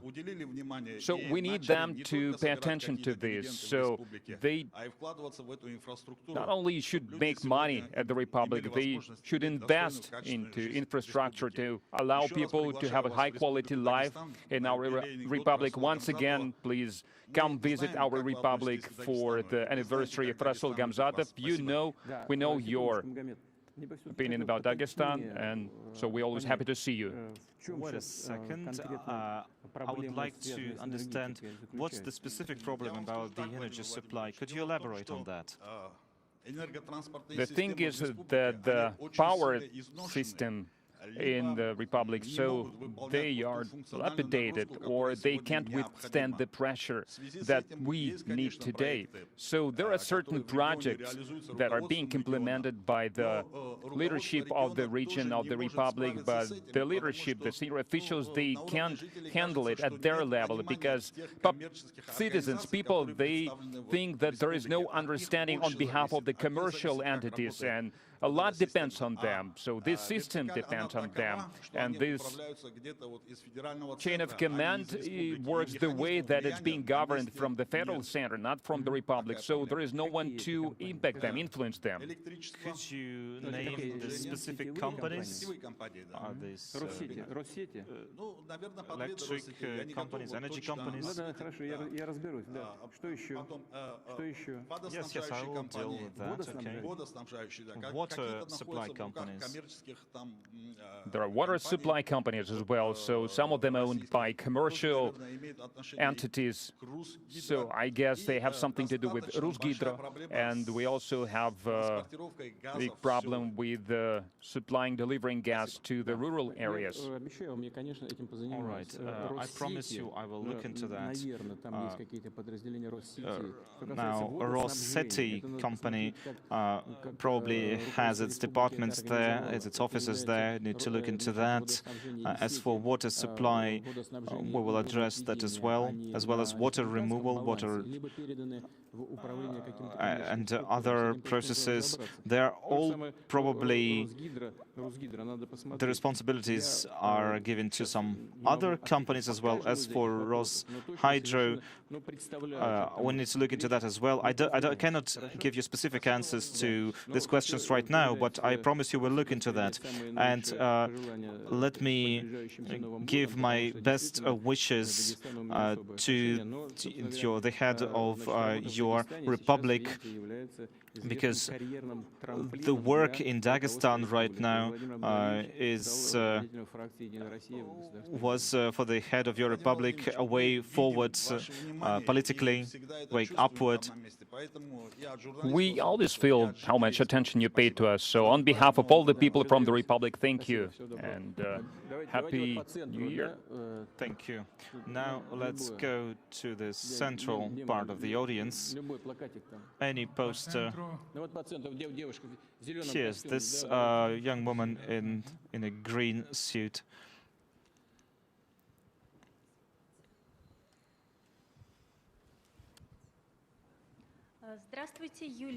Hello, Yulia Izmailova, editor-in-chief, Молодой Leninets from town of Penza. Mr. Putin, indexation of the pensions for the next year is says to be 5.9%. 6%, which is lower than the inflation. The prices are growing faster. Do you plan to reimburse, to compensate this difference for the retirees? Because according to the law, the indexation level must correspond to the inflation rate. Yes, I agree with you completely, and we need to remember that the government of Russia will do everything possible to honor all of the promises of the past years. We have been successful at that before, and we will do it again. Next, the following year, we will make decisions regarding the parts of the pension that will help people who work in various military structures and other officials to get their pensions increased.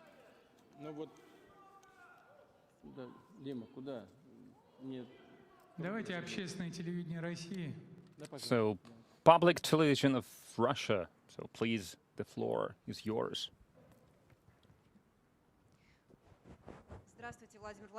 Good afternoon, Mr. Putin. Olga Arslanova, public television of Russia. So the question, we got this question from the people who call us. So we know that in major cities, so a lot of large-scale infrastructure projects are being implemented. And villages are still something archaic, and they lack the simplest things, the most basic things. So sometimes schools are dilapidated, though they have to be brought to the neighboring towns, and sometimes it's getting really ridiculous. So villages have no toilets, no water supply, but they have internet connection. So is the state going to invest into the infrastructure in rural areas, but not just in some targeted help? Yes, certainly. This is all done as part of the federal program to develop agricultural areas and villages. Secondly, the projects which are part of the federal program are all oriented to help prioritize agricultural areas. We've had some good progress over the past few years, and this must this must be reflected in the social well-being and economic well-being of people living there all around the country. These people need to have all the basic foodstuffs and products, etc. We told you about renovating schools. And of course, we will prioritize agricultural areas and villages. These areas will be the first to get new schools. As for the internet, you just mentioned that you have internet, but in a village, for example, but you don't have other basic fundamental things. Of course, we need to think about fundamental things, but the internet is a good thing to have as well, so that people in these territories can get modern education, can receive services that they can get through the internet, even in small villages and towns. As for all of these towns and villages, there are special funds allocated to help them address all of these problems. There is money allocated for the development of infrastructure in these areas. And now the final question. Valery Samfirov, please, one of the veterans of the president's pool. Just one thing to clarify. You had a quiz about the president who said that Olympic Games boycott was the wrong thing to do. Was it Trump? No, that wasn't Trump. It was Bush Senior. So my question is about the upcoming year 2022. It doesn't seem to be bringing anything good. You will be keep everyone guessing about if you're going to run for presidency in 2024. I guess the pandemic will still continue. There will be some restrictions about this. I guess WHO will find another reason not to recognize Sputnik V vaccine. Our Olympic team won't have a flag and won't have an anthem to compete under. So in this regard, how do you think, what could add some encouragement to the next year? Please, what did you mean? So what could make us more optimistic about the next year? Well, I mean, if we can carry out all of our plans that will make us happier. We want to make the people's lives better. As for political developments inside and outside the country, as for the elections, I don't think it's time to think about that. Your colleague asked about how to help the elderly, how to help people suffering from high inflation, how we can combat high inflation, how can we help our elderly. That's what we must think about. That's the issues that we must address all across the government body. We need to make people's lives and the quality of their lives better. A lot of money is being allocated to do that, and we need to use this money effectively so that people can feel that their lives are getting better. When we talk about happiness, that's what we must do, and I will drive the government to work along these lines, to achieve these goals, as very important goals, in the interests of our citizens. And maybe I would like a woman to ask the final question. Let's give the floor to one of the women here.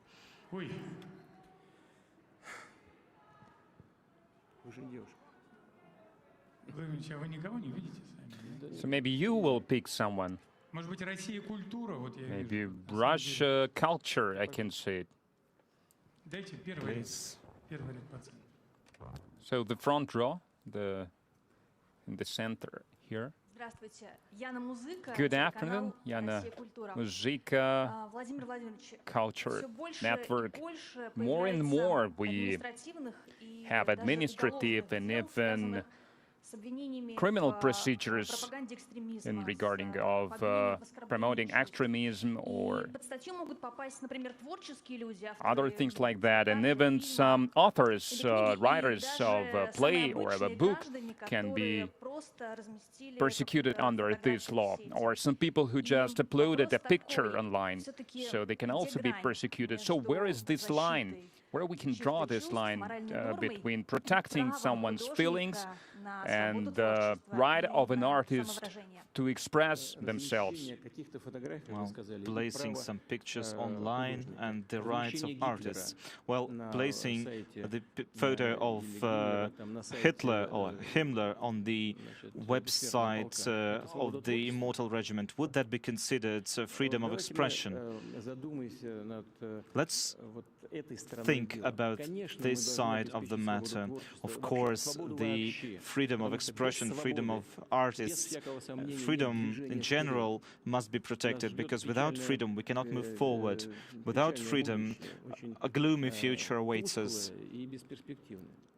A future without happiness or bright colors. But we also must realize that freedom also comes in conflict with the goals that we must achieve when it comes into conflict with the freedoms of other people. You are a member of the media. Your channel Culture is a respected channel. If you offend, for example, the people who believe in Prophet Muhammad, is this freedom of expression? I believe it is not. I believe it is an attempt to offend the feelings, the close feelings of a person who has his convictions. And if you do that, if you offend people's faith, this leads to further extremism, like what we've seen in Paris with the entire newspaper staff being shot at.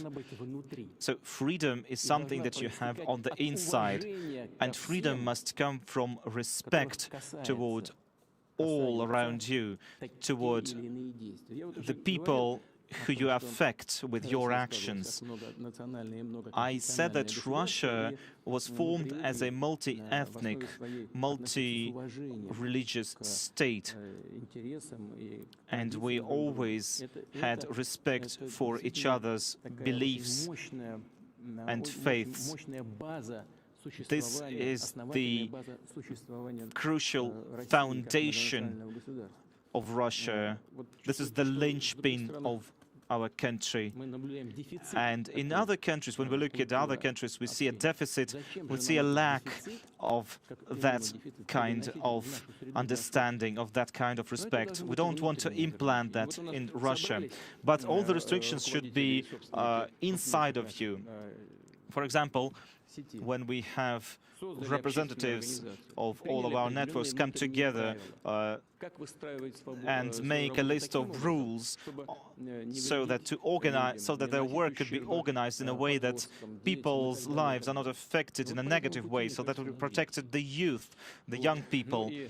And that's how we must do it. And now for the final question.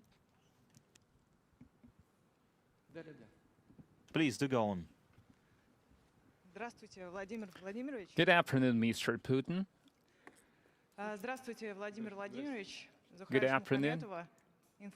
I'm from information agency Sputnik. I got a question about Afghanistan. On August 15, we all witnessed how Talibs seized the power in Afghanistan after Ashraf Ghani, ex-president of Afghanistan, fled. And my question is, will Russia recognize the Taliban government? And what are the prospects of developing the relations between Russia and Afghanistan?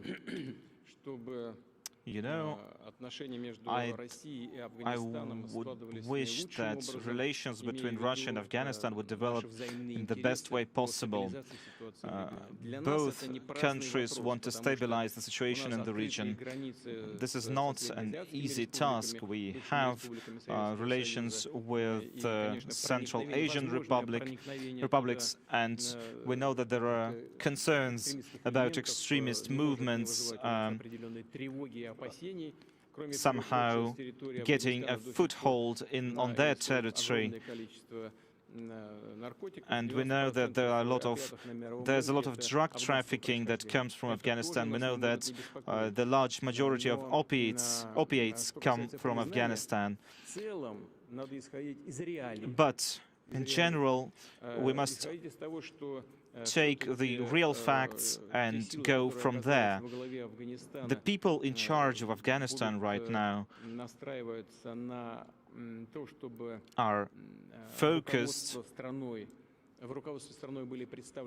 to represent all focused on representing all ethnic groups in the government. And this is the only way to create conditions that will be conducive to stabilization in Afghanistan. But right now, what we need to do is help the Afghani people.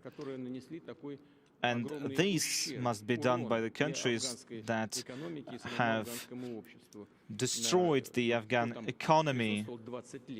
The people who have been there for 20 years, the ones who destroyed the economy are the ones who must help rebuild it. Russia, on our part, will do everything in our power First off, of course, the assets of Afghani officials need to be that are frozen in American banks need to be defrozen, and this money must be used to help the Afghan people. As for recognition of Afghanistan and its new government, we are working in partnership with all members of the international community. We have our own position, and I think I have outlined it quite well right now, and I hope that the decision on Afghanistan will be a consolidated one. Is that all? Maybe one more young girl here. Okay, lady in red, Ms. Sobchak, I'm not talking about you this time. Good afternoon. After radio, so a personal question, very brief question, keeping in mind the pandemic situation, do you feel the lack of in-person communication, maybe deficit of emotions or impressions? You said that now you talk to the people by keeping a social distance. Is it efficient when you can't look someone in the eye? Or maybe the video calls that you might have now, it's a more advanced way to communicate and maybe more efficient and definitely a faster way. Let me address the first question right now. Well, the 3 meters distance is not really that bad. We are speaking even further away, but we are having a conversation, and it's all right. And when my colleague is sitting just 3 meters in front of me, there's no difference, really. And in fact, talking through using modern technologies, we have very productive work, even when we're not face to face. But sometimes, of course, you miss communication face to face, like any person would miss it. And another question about working out or exercising. So, do you keep exercising during the pandemic? Are there any changes, and what are the changes? And your free time during the pandemic, keeping in mind your busy schedule, do you have enough time to follow some theater releases? Do you follow some bloggers, popular bloggers? Maybe you watch some TV shows? Well, to be frank, I haven't watched any of the bloggers, and I haven't been tracking anyone since I'm no longer head of the intelligence. As for how I spend my free time, as for sports, well, I don't have much free time. I do like sports because I think it's my duty to stay in shape, because if I don't do that, I won't be able to work as much as I do and keep my schedule. So I'd like to wish you a Happy New Year, and I wish you all the best. Thank you.